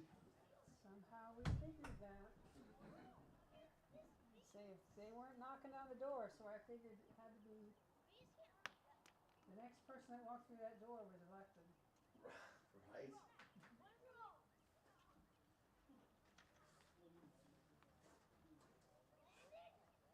I just knew it wasn't me.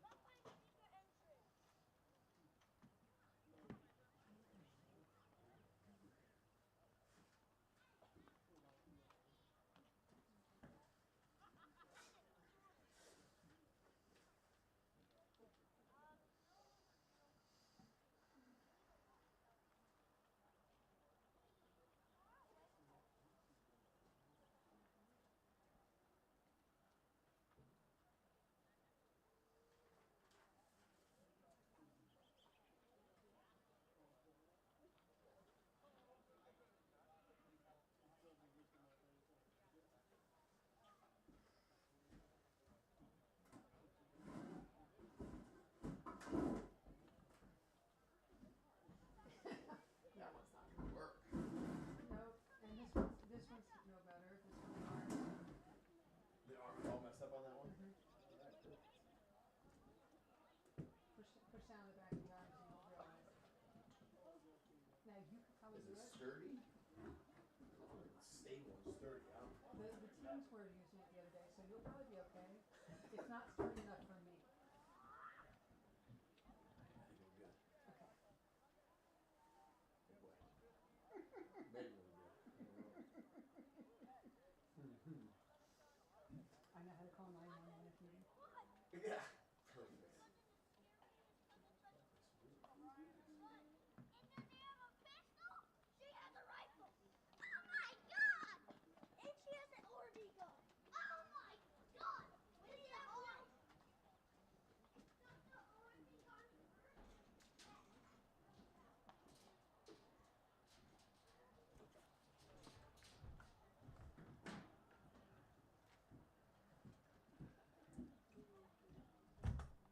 So much shaky.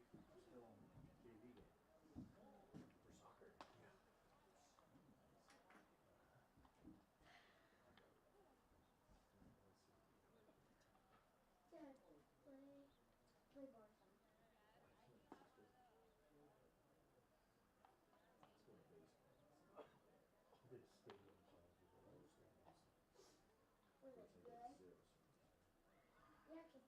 For soccer? Yeah. This stadium size is a little I'm impressed. I'm actually getting service now. I've gotten this service. Are you Verizon? Oh, that's the issue. Yeah. 5G ultra wideband. Yeah, I got 5G now, but the first game didn't have much, but I've got it now. Oh, careful that one. Yeah, don't sit on that one, Ben. It's not broken. The most nicest chairs are those. I'm not gonna lie, I don't know if you know, I've really done this before. Huh? All you gotta do is just press this and Yes, talk into that. I'm not talking to me.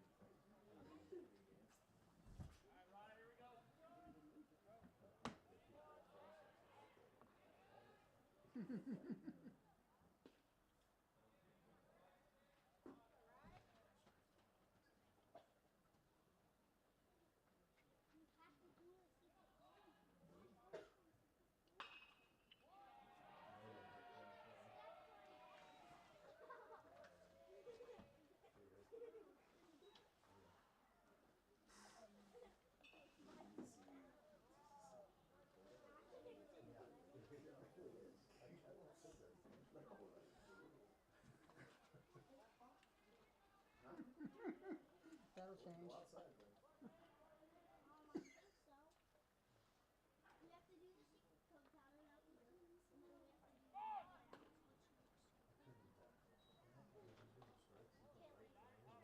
So you can't see. He's acting. He's good. I don't like him because he has I think it's this. And then we do this.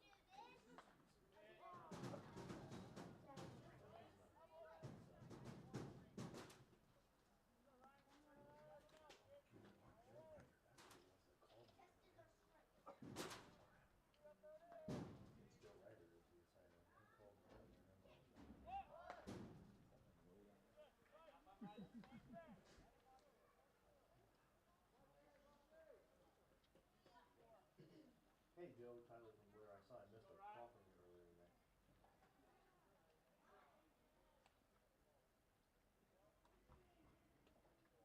Oh, yeah. Yep, sorry.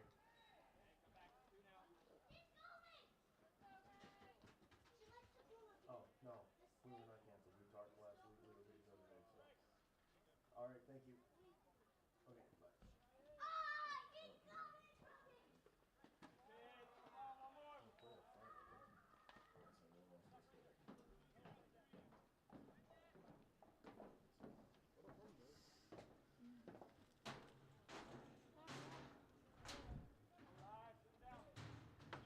Relieve me. Perfect. Thank you, gentlemen. Head coach gave me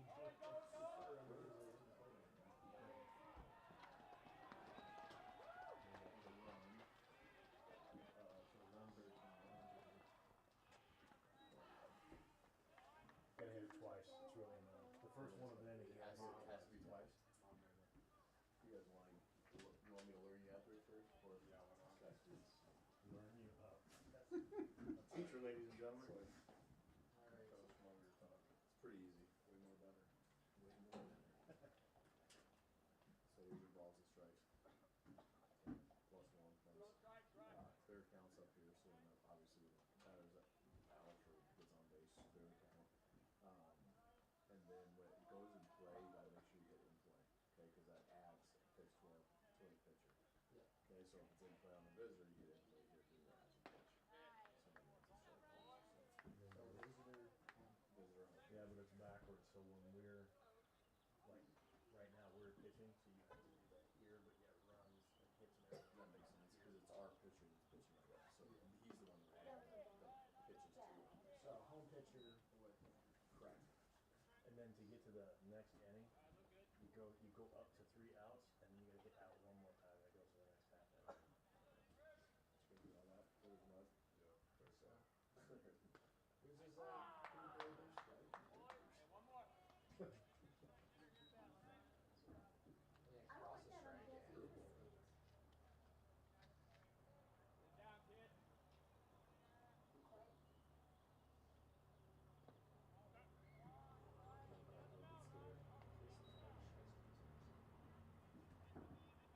Who is?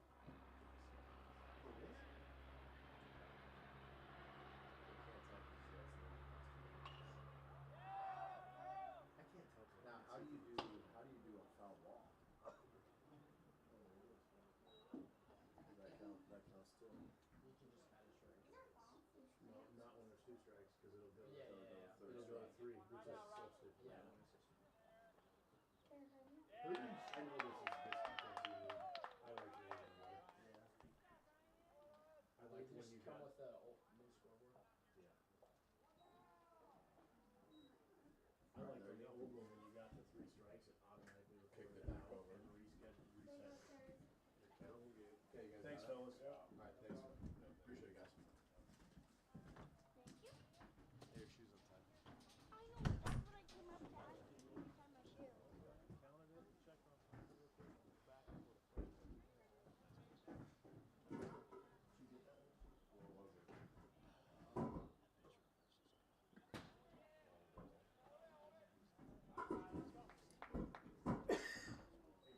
Don't use that chair. That chair will not be.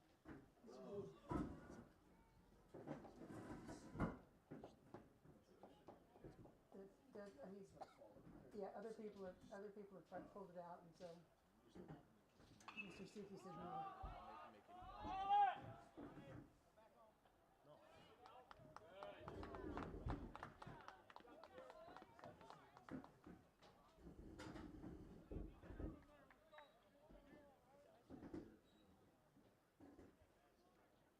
What? Is that just from concession? That's what he told me to.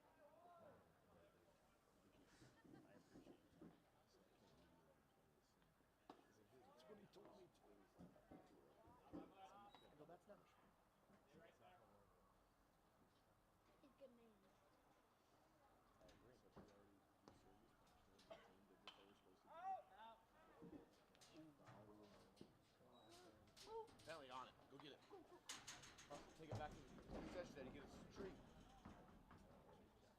Nope, you lost it. You're too slow. Tie your shoe, would you please? Tie your shoe, would you please?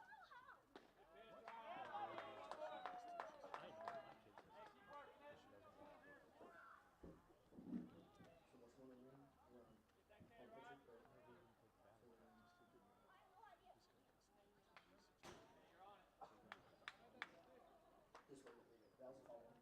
Alright, just let that be. That makes up for it. We're shopping for another one just in case. Whenever we get a ball, whenever we get a ball, yeah, let's just stick right here. And if we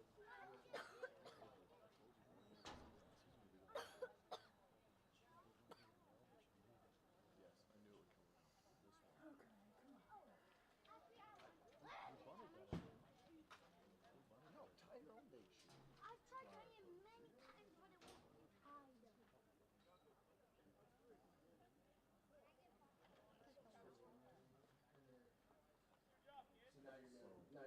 So now you're going off of this one, the top one. You were just doing Not lines. tie a lot. So now you're going off of it. Yeah, bottom of the first. What? I made up a new thing. If you don't know how to tie it, You know how to tie your shoe. I know, but it keeps coming undone. Double knot it. I have. You didn't do it there. So we went from I don't know how to I have been double knotted. Yeah, no shit, right? God. I need more laces. It's a good thing you're fun to be around. I need more laces. Okay, come on. We're probably just reaching your center. You don't need to put them so we can. Maybe we'll put the top on. We might have to. It's actually so bad. The buckets are real fun. After it's done, everybody traps on something. Pretty sure. Maybe it's staying on. What'd you do tonight? I got bummed out on that.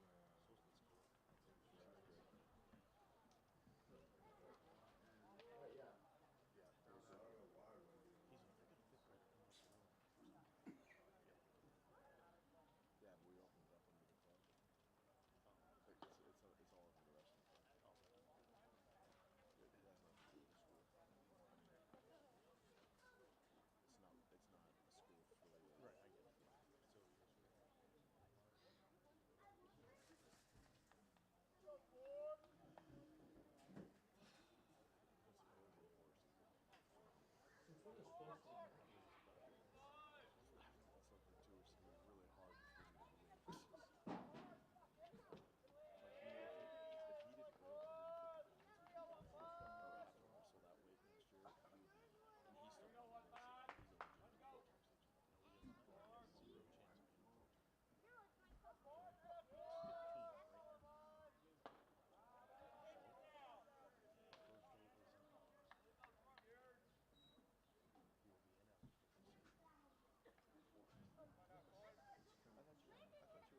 I didn't have any.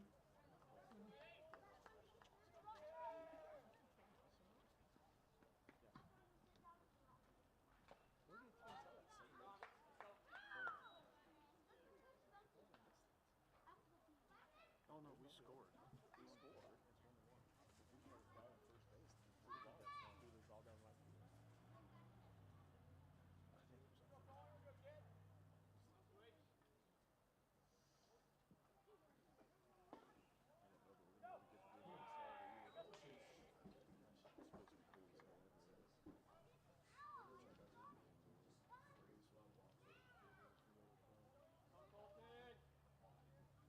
one of the guys asked me why are we playing games on Friday. You guys are serious. Oh, yeah, dude. Yes, dude. That's the word. That's amazing. They care about me more than the fans do. They really do. You know why? Because you're Chris here, and Andy's there. Andy's the owner. We don't have an owner. Chris is the owner. He fire not fire. Because he's been seriously watching us. Is there any here? Fucking watching. It's a 1-1 game. That's what I said. Get it. Why else would you have it? Yeah. Oh. Does ball play this weekend? Oh, Chris. First of all, second base. Second base. Okay. So Chris called. There's nothing to do about it. He called and talked to both umpires. And me. Because everybody. Is there like an option for it in here? Chris was in there. So ball play this week. First of all, that's a good thing. You don't have to live there for long. Chris is on vacation next week. Yeah. And so we're just told. So he'll answer Chris. This is probably 99%. But if I leave, I'll make a phone call because nothing else saying that he's not on the line. I know it's just going to be fun. And he'll mention to me, he's like, man, he's doing well. He knows he's doing well. He called me. So he'll just say that. And I know it's fine. Like, come on. Well, and it is. I'm like, okay, you want me to do what they do? Like, what am I gonna do? I'm not gonna sit here and quote Pete. Friends here. That's how it has to be. We have to sit here and quote Pete. But it's also he's not a pitcher. No, I know. But he's nice.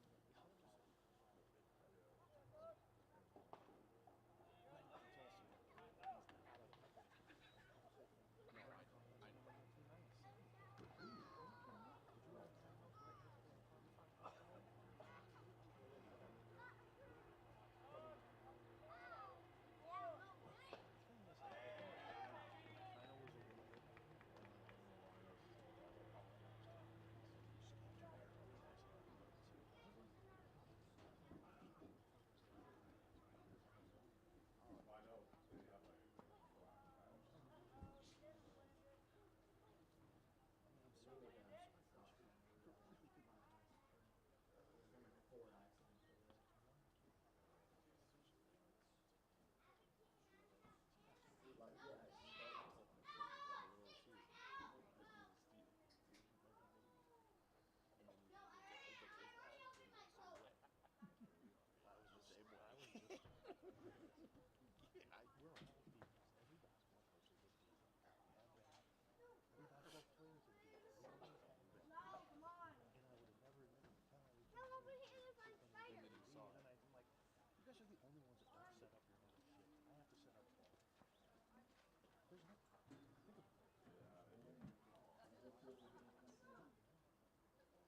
think about it. The team is 700 I'm guys. gonna sit Okay, here and football players. put a bodyguard animal. So we Football players? animals and snacks, right? There's 400 people.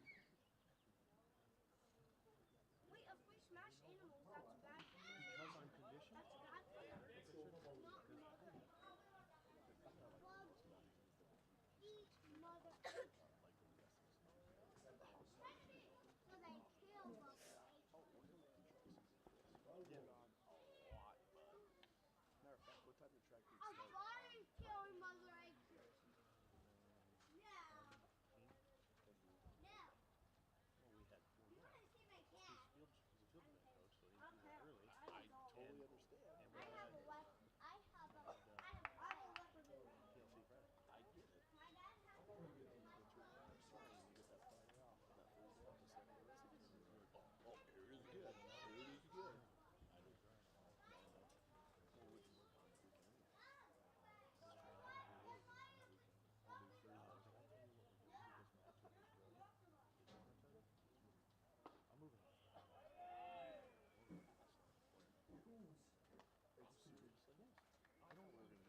We don't care.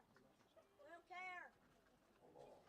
We'll never care. No, we're staying here. Fine, but don't come. Hey! Hey! And Max like, We'll be quiet. then we'll wind up They were trying to get our fish. What else is we stop fishing, please? good idea. Didn't even come on. At the high school.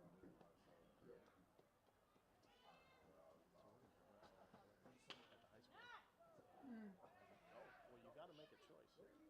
Come on.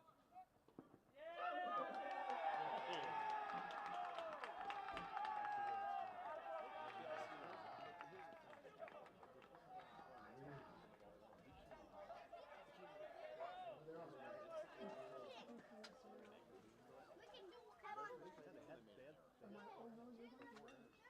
He got on dates.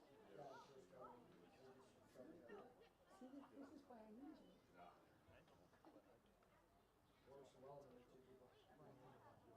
He goes, that's a whole I love smaller guys. Well, like if you can just tell the guy when sort of after. If you're the Cleveland, like Thomas to them. But I'm sure that's what they do. It seems like it is. We'll look at another user.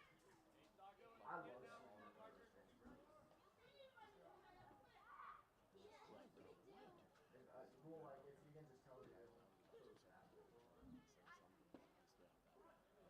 So it's a zero. How many inches? Well, I have a Tiger Blade. The house is 17 inches. Like it's got the roller too.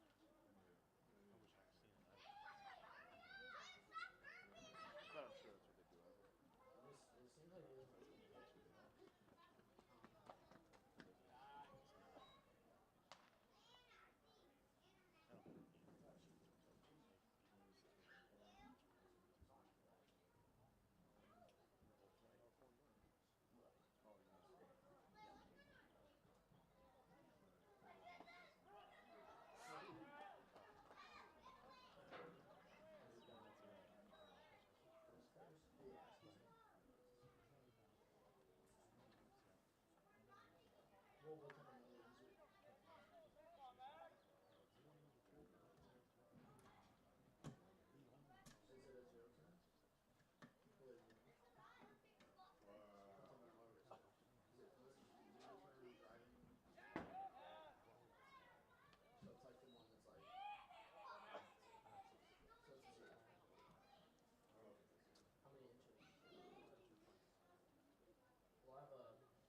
Is it? It's an itch thing. that is, however, one thing you must do. Well, we have to actually advertise. Did the Facebook team score more points tonight? Jeez. No, they didn't. No, they scored the same amount of points they have ever in the history of the game. Take it out and just leave it. Slow down, ball.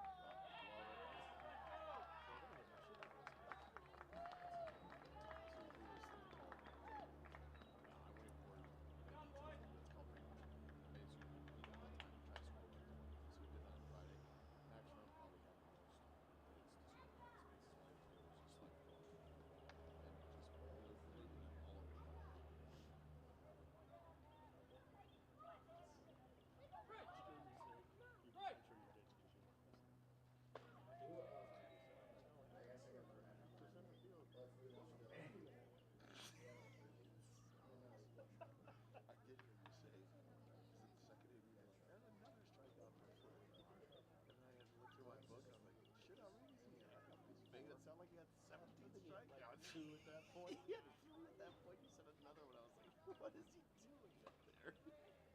trying to get the guys up there like mowing people down. There was 2 in that inning. He did. I thought he threw okay. He threw really well. He threw good enough to win the game. Sounds like somebody's starting a new business. Yep. Yeah. That's been the case for the last 3 games. Gotta- Exception for last week. First summer driving. Gotta find something. Yeah. And we have an Man, this team is It'd just be nice to get out and Mm-hmm. okay. yeah. But when you do, come on up and get pretty Yankee out there on the radio station. Well, that's the short section. Because that doesn't cost you a penny. Especially with a team like this who knows it's 2010 isn't that old. It looks like you're looking at a lot of driving. Well, yeah, there's like 0 turns like that, and then there's one like this. Up and down that line, you have these I can do the thing.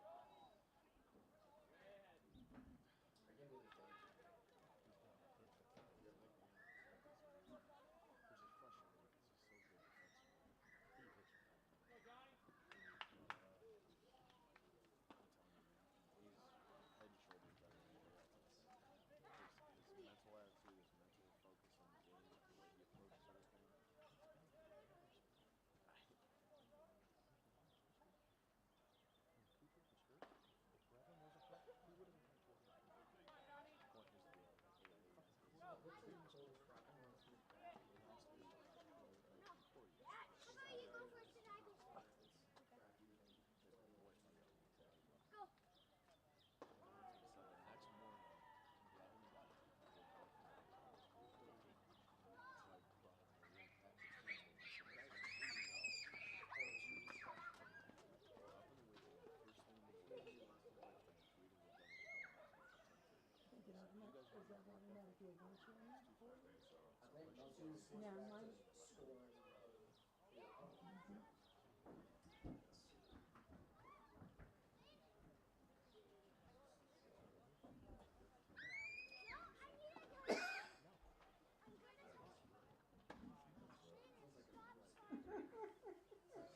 Probably what happens to the other one. Yeah. You know what? This is Bobby's at his business. There's mental reasons to watch. That's why I'm using all these students. It's against NSAA rules to have graduated athletes aging out on campus.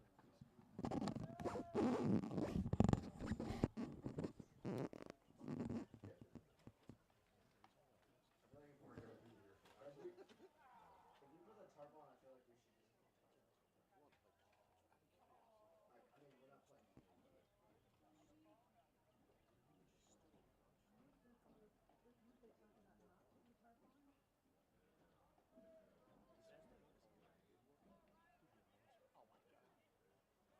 Oh my God.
out and get the bat when you're supposed to get it as the bad coach.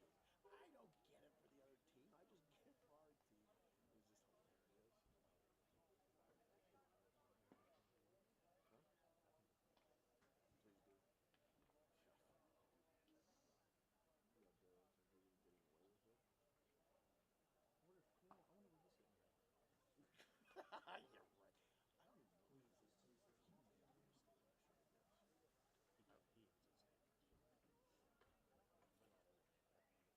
You're right.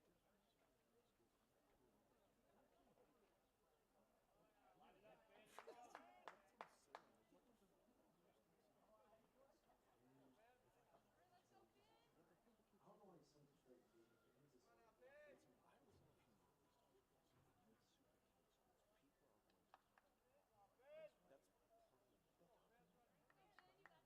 That's part of the thing. Talking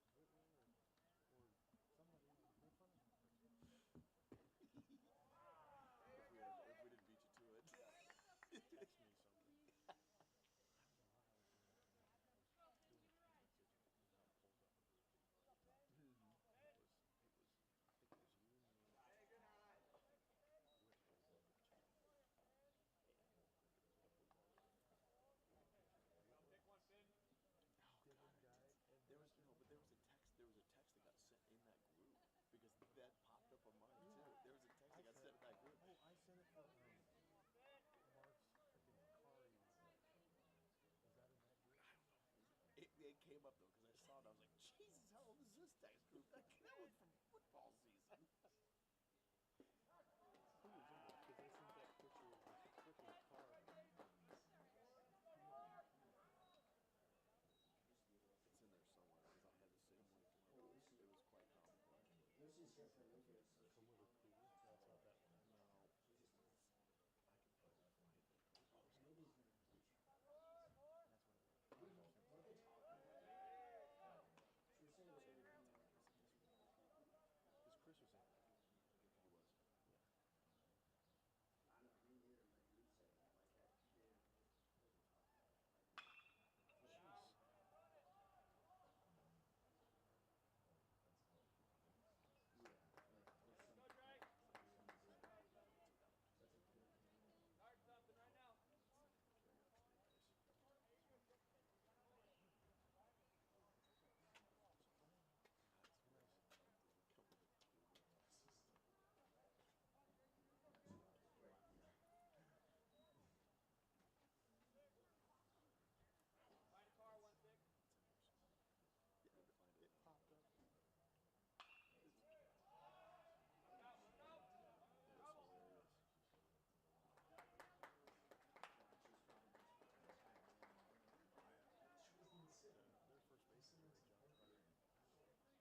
Yes. You lost 15, right? Ball. 1-1. Mm-hmm. You got I one didn't strike. take one off of our account. Just the challenge, not as Bro, important. it's time to grow up. So I feel like I was old, but 1978 still. Like, damn. So you got You one don't ball. have to post all the time. You have one ball, one strike. Well, not anymore. No, just telling me. But I didn't see what that one was. What was that? What was that? I knew it was a ball. I think so too, but I didn't hear him. I can only see Ike. I Hey, can't never. see him. There's a strike. There you go, 2-2. Yeah, 2-2.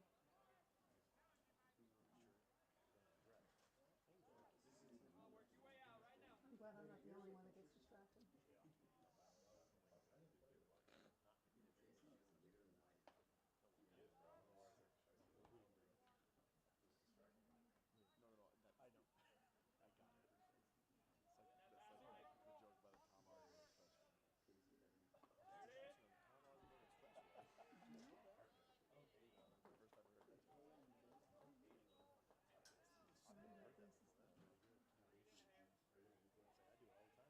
So I got this. That's really good. Are you gonna eat that? It's like I do it all the time at Houston. Bro, chill. Yeah, we didn't take a bite yet. It's like jelly, brother. What time did this start? I'm not something like that. About an hour, I think. 45 minutes. You got ball, Matt? Yep. It was low. Mm-hmm. You can't score reels, bro. It's not real, but that's what Even worse, bro. I would be screwing reels if I could. This is the game. Whoa, yesterday Parker's riding. Parker's in the passenger seat.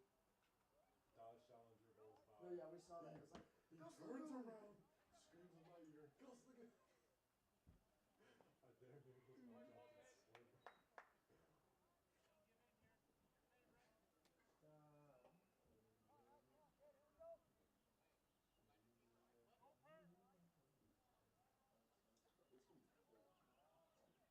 It's gonna be cold. we're not gonna The play. team shiesty. We're not gonna play tomorrow. How? Yeah, we'll play if there's no rain. We're snow time. I saw hail warning. Ball and Or like Blair. potential.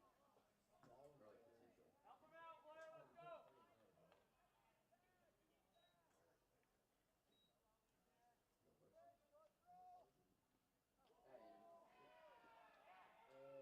.25. 15. So that brought one in. I'm just gonna say foul ball. Guys, we're getting .25. And then, I think we're good game. what do we play at? Gross. Not what? 4 inches of rain? Oh no! We'll play, guys. It's just gonna be cold. I think the Shiesty will be coming out tomorrow. Ike is trying to hit something pretty fast. Dude, you're not thinking about beauty. Don't I Nothing would not about say beauty. that. You gotta think business. You're not thinking business when you think it. Mm-hmm.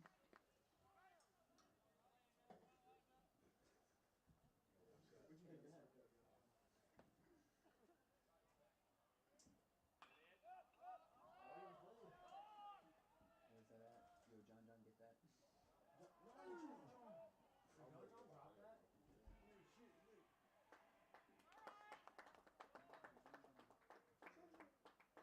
Clear count. And then they scored on that, right? Mm-hmm. Yep. Bring the horse from that one, though, please. Wait, so they have to score the runs for the opposite team, right? Wait, I don't think. do we have to, like, wait, Colton, for the other team, is it runs for this? Mm-hmm. You got hit one time, I think. What?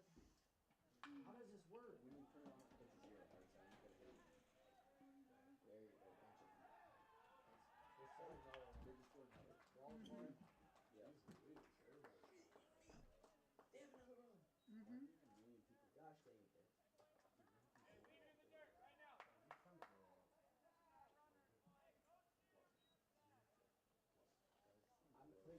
pitch count was not right, bro. Probably. Once it dilated, it really made you go. What? Don't say that word. Say dilated, it really made you go. Don't say that word. Bro said he was my job. Orange blood. Orange was? That's a new one. See, I'm look, not it's- using that. Yeah. That's not Okay, good. that's why I didn't know. I think we're still missing one I run. think you're missing a run, buddy. Yeah. What? You got 4-4. I bet y'all You got 4-4. quintessential. Hey, hold on. Hey, you guys know it's 4-4, right? Yeah, It's actually 4-4 on the board. yeah, come on, Lucas, go further. Oh my gosh, this game is quintessential for this one. Bro said quintessential. You got 2-1. We're using big words in here. I'm watching. I gotta watch his count. Yeah. Oh, great stop, kid. He just said 3. He's 3-1. Yes, guys. So yeah, we had it right.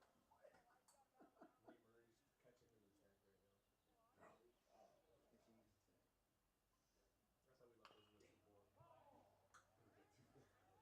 Pitching is attack. That's how we left those woods before. Full count.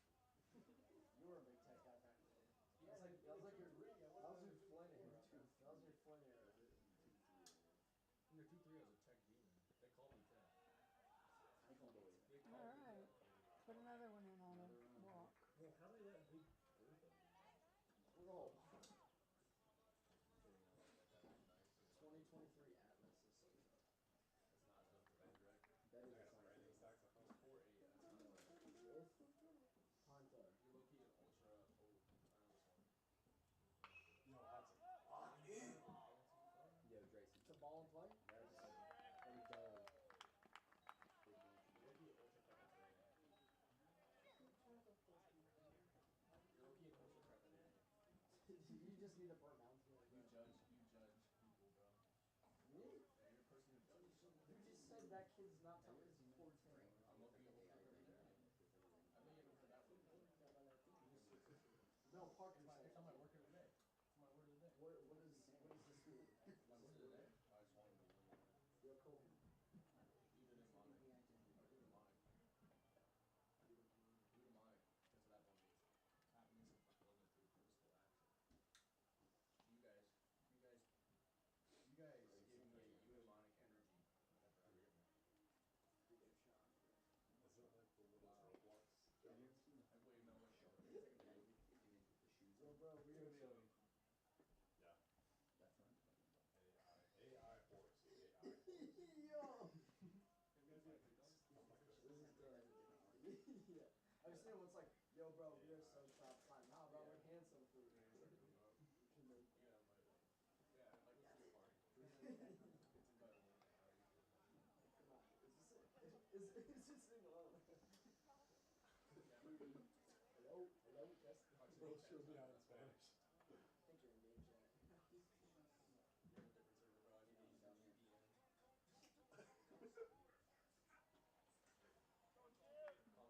Get a job. Contumacious. Get a job. Contumacious. May have heard that one. Willful, defiant, and rebellious against the word. 30 Ooh. bucks, bro. Wait, After pitching that game, my leg felt very torpor. Hmm? Torpor? You haven't heard that one. It means a state of reduced physical activity for survival. So a period of mental and physical lethargy due to exhaustion. I was very exhausted after pitching this one. That boy Colton, good play. all this just to have like a 77 in Google for. Trying to up it, bro. This is not gonna help, bro. You're gonna sleep. Ineffable. What is that? My pitching strength on the mound is ineffable. What does that mean? I'm so good. So powerful, profound. Omni-Man and invincible We're is still hung up on one game. You're not hung up on one show. Wait, are you watching this one? Evan got Tough you, Shay. Alacrity. That's a pretty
so vociferous. You're being very vociferous right now. Also another meme for loud. Your tone is so vociferous. Dog, you're just saying bigger words that just made it smaller. Is that a bit old? No, it's just yeah. Bigger words are staining your small words. It's the point of creating big words. It is. Is this the... Impossibility. Oh, what up? Daniel Caesar is so good. What? Daniel Caesar, what up? Very chill. Oh, There you go. yeah, freestyle. There, now I'm gonna think. We. Who is Andrew Stratton,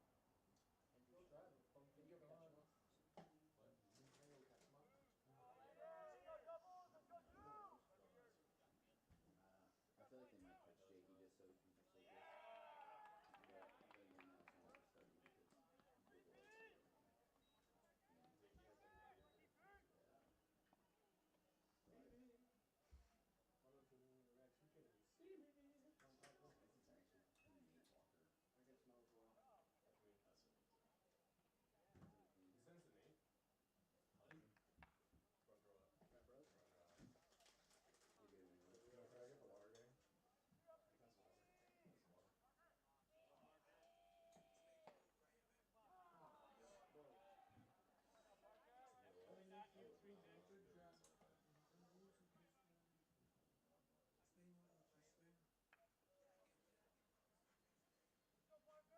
That's my buzz.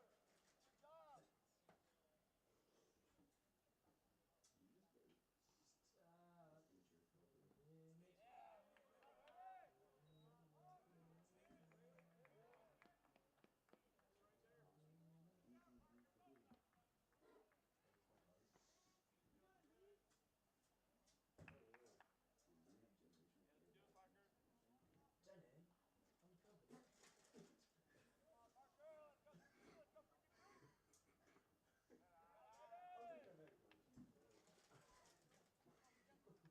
Jenny, I'm coming. I'll take that back, please. You're just spamming C. You're spamming the C button over here. I'm jumping. Jenny, I'm Are you gonna eat this one? Well, why don't you just sit there? You're just Are you gonna... dirty. You should have told me this. Well, so I worried if I they told you. I want to know your screen limit. Guys, I think you missed a ball. The small one. Ultra pepper. What's in? that was that one right there that I missed a ball. That's an ultra pepidarian. He calls it bro. How's this video my middle name, bro? What is it? Why is this video nothing? What the hell is his middle name? It's a new middle name, bro. You haven't heard it yet. Is it what? It's that rare. It's a new middle name for us. I just made it, bro. I just made it 3 days I ago. should name it Chris, bro. Dude, Fuzz, you gotta go. Fuzz man. You gotta go flip, bro. Fuzz man, bro. You gotta go flip. He's your Fuzz man. I'm not going thrifting, bro. You know this. If I wear Nike clothes. He watches Yeah. out of check with it. Me too, but we always flip. I think So she's we like it. flipping. I need my shirt. Dude, How what's long cracking, has man? she seen? He didn't say a word. Bro, stop eating my munchkins. Weird, just like lenticular shit.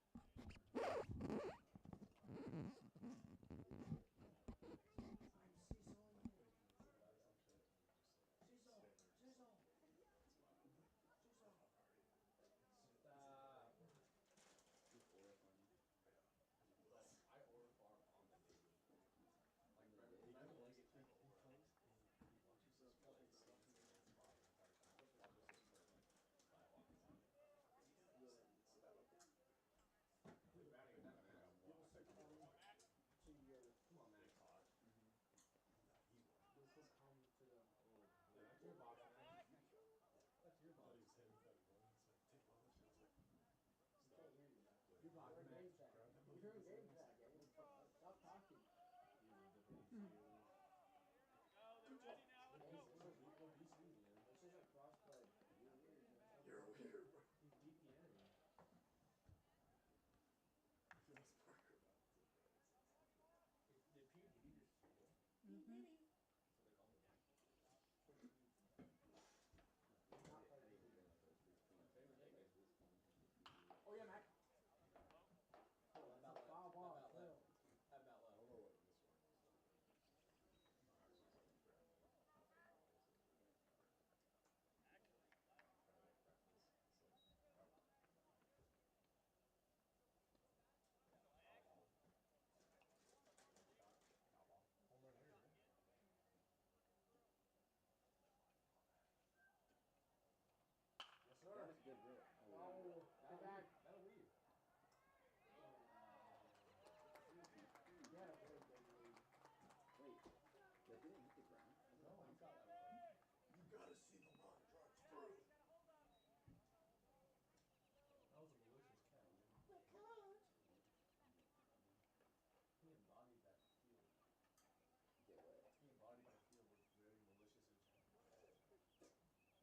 Quintessential to my baseball game.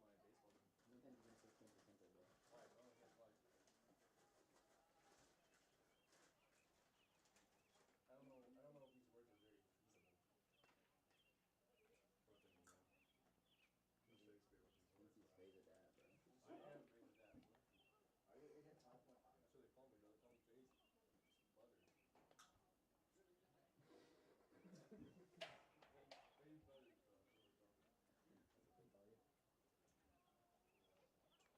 That They call me Big Dick. Oh, don't say that, bro. You're good. Yeah, 'cause you just played Chase. I'm pretty good. I'm fun. What was that? Class. Hey, yo, DJ. What are you doing? Airball, bro. What? Bro, you're lucky this doesn't do that, bro. There's a lot of screws already. Bro, son, look. That was so much Oreo. I don't think any DJ goes wicka wicka wicka. Yo, bro. Yeah, They got a spot down there in the dugout for you, kid. Texas calling my name. Hudson, I know you said you wanted that at bat. Let's go get that back, Go kid. give me a bat. Pitcher's calling. Pitcher said he wants you up there, gang. Nobody gets that. Oh, yeah, ow. you eat that. That's your ball, man.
you know all the controls. Yeah, It's kind of okay. hard. No, you don't. I've it's done it not. before. I've done it before. You've done it before, bro. Let Just him stand do next it. to me, watch me do it for a He second. plays these games before we go. Oh, I know. Oh, bro. Ball. Helping you like It's what? our strike zone. Well, yeah, I took it over for you because you were looking at a lawnmower and Tell it me, was like tell me even hitting you. You're dead. Why are you getting punched? Shut it. 11 on switch. 92 pitches. Holy cow. It's a lot lower than this. Okay, so you guys didn't have a clear pitch count. That's Pitches right now. probably a perfect clear pitch. Definitely are. I didn't say how early it was necessarily. Well, Daddy's not at 93 pitches. Yeah. Well, crap. I think everyone knows that. Oh, I thought he was. You showing me? Hey, Fort's everywhere now. Here we go. So they got me bomb punt. Nothing hurt. Or Nothing hurt. something like that. Bomb punt. Or to agitate. Or I could have just said call. I could have just said call. No, but you get a ball in. Bomb punt doesn't mean anything except Add to the thing. I can't find it. Where's it at? There's no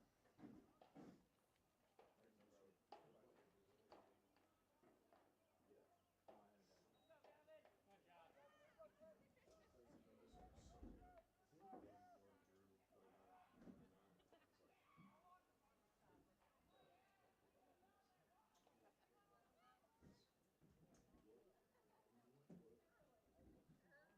pick up on this. What? What? What? What are you doing it for? Yeah, I'm gonna go check in for the wrong kid. you know, Played 2-5 next to the ring. who told you this? Vinny saw that he was the one with the half inning. Mm. Literally 220. He played 2-5.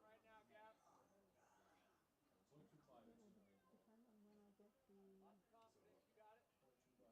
You got it. 0.25 inches of rain. information from them. he'll I probably just have want to to get know up if they there. want that to. How's that working for you so far then? Mark, just like that one. Here we go. Okay, hit the ball. There it is. You're gonna play one. They play tomorrow. You gotta wait for that weather, man. Who is this?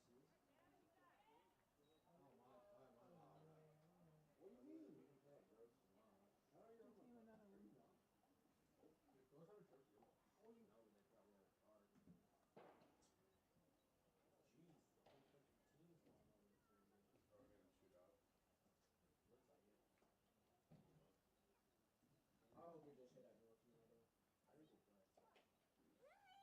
Oh, we probably will. At least varsity. Better make up your mind now.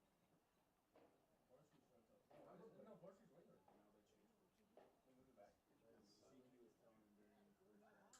Oh, did they walk another one in? Oh, crap. Oh, the base is already loaded? That's an easy one.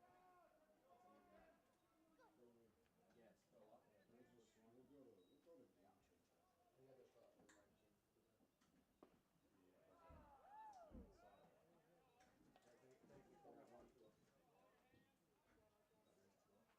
Well, let's just say if we're wrong, we're all wrong together. Yeah. Oh, How many down? How many down in that? And here we go again. my man wanted to watch half-innings this year. What? J-Lo's been saying we haven't been very easy to go undefeated because we have an innings game. Because the first game's always Well, I guess we'll see. and he just told me about that half-inning. What do you mean Tony Ventura just straight out of the Cubs? I was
That thing, no, that thing literally will fall over there. Tucker's sister has it. I'll trust you. Could be your area. Well, she has it. We'll just look. You like what, though? Michael Bean. Michael Bean. That's the I can go get in that back. Nate, you wanna go get in that back? in Elkhorn. I can't. That'd be great. No, he's not the corner. No, he just left Elkhorn. I could. I said I'm not going to. That's from Elkhorn. Yeah, I know I could down. It's just really long. Bro, that's You like a didn't even do this. bomb, You man. didn't even do that. You got your kids in there. Yeah. Four and three. I gave up like 2 hits. Oh, Michael Bean's funny. But I only gave up He is a 1 girl. run, so. I don't know who's better by help. Oh, maybe it's. That's I'll like take a that street shot. fish. He just saying everyone says. It's gotta be him. I'm so happy that I I had to got get bases down. loaded, 1 out, bro. Dude, mine will eat. I was sitting here stay home. Why you going? I know how I made to this. get some action. Maybe I don't know, like getting my gloves in. Oh, Johnny was Because what See how far. you were to someone come to this one and someone from soccer, I could have written to Elkhorn. them. You might be able to go. What's 15 minutes left? 25. It's 8:16 in the real, but 25 minutes. 25 minutes to his house. To Hildy's house. Right here. Right here.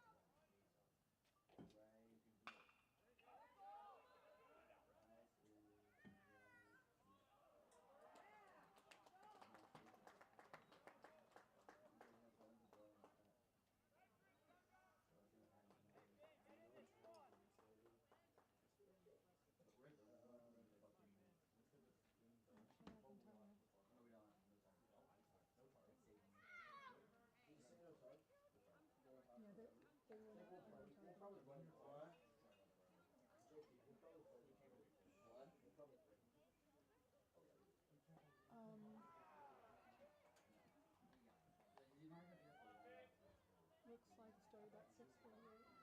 it's 30 at 6:40. What? They should let me, yeah, they should be letting me. What time?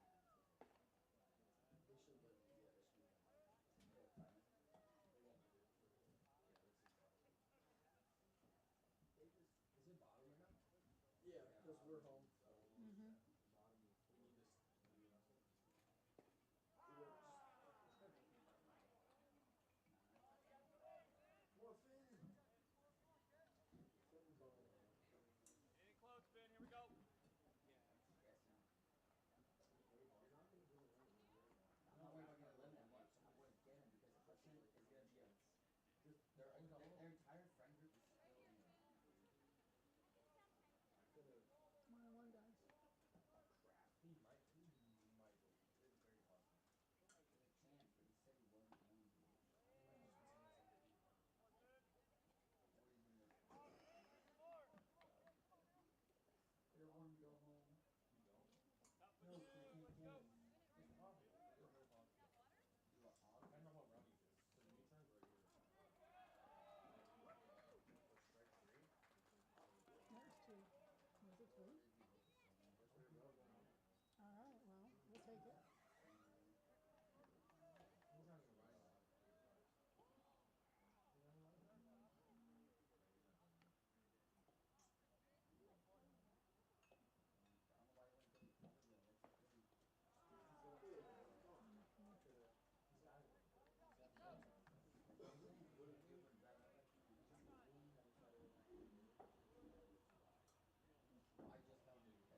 boys, help me get done early. Help me get done early. I gotta do something.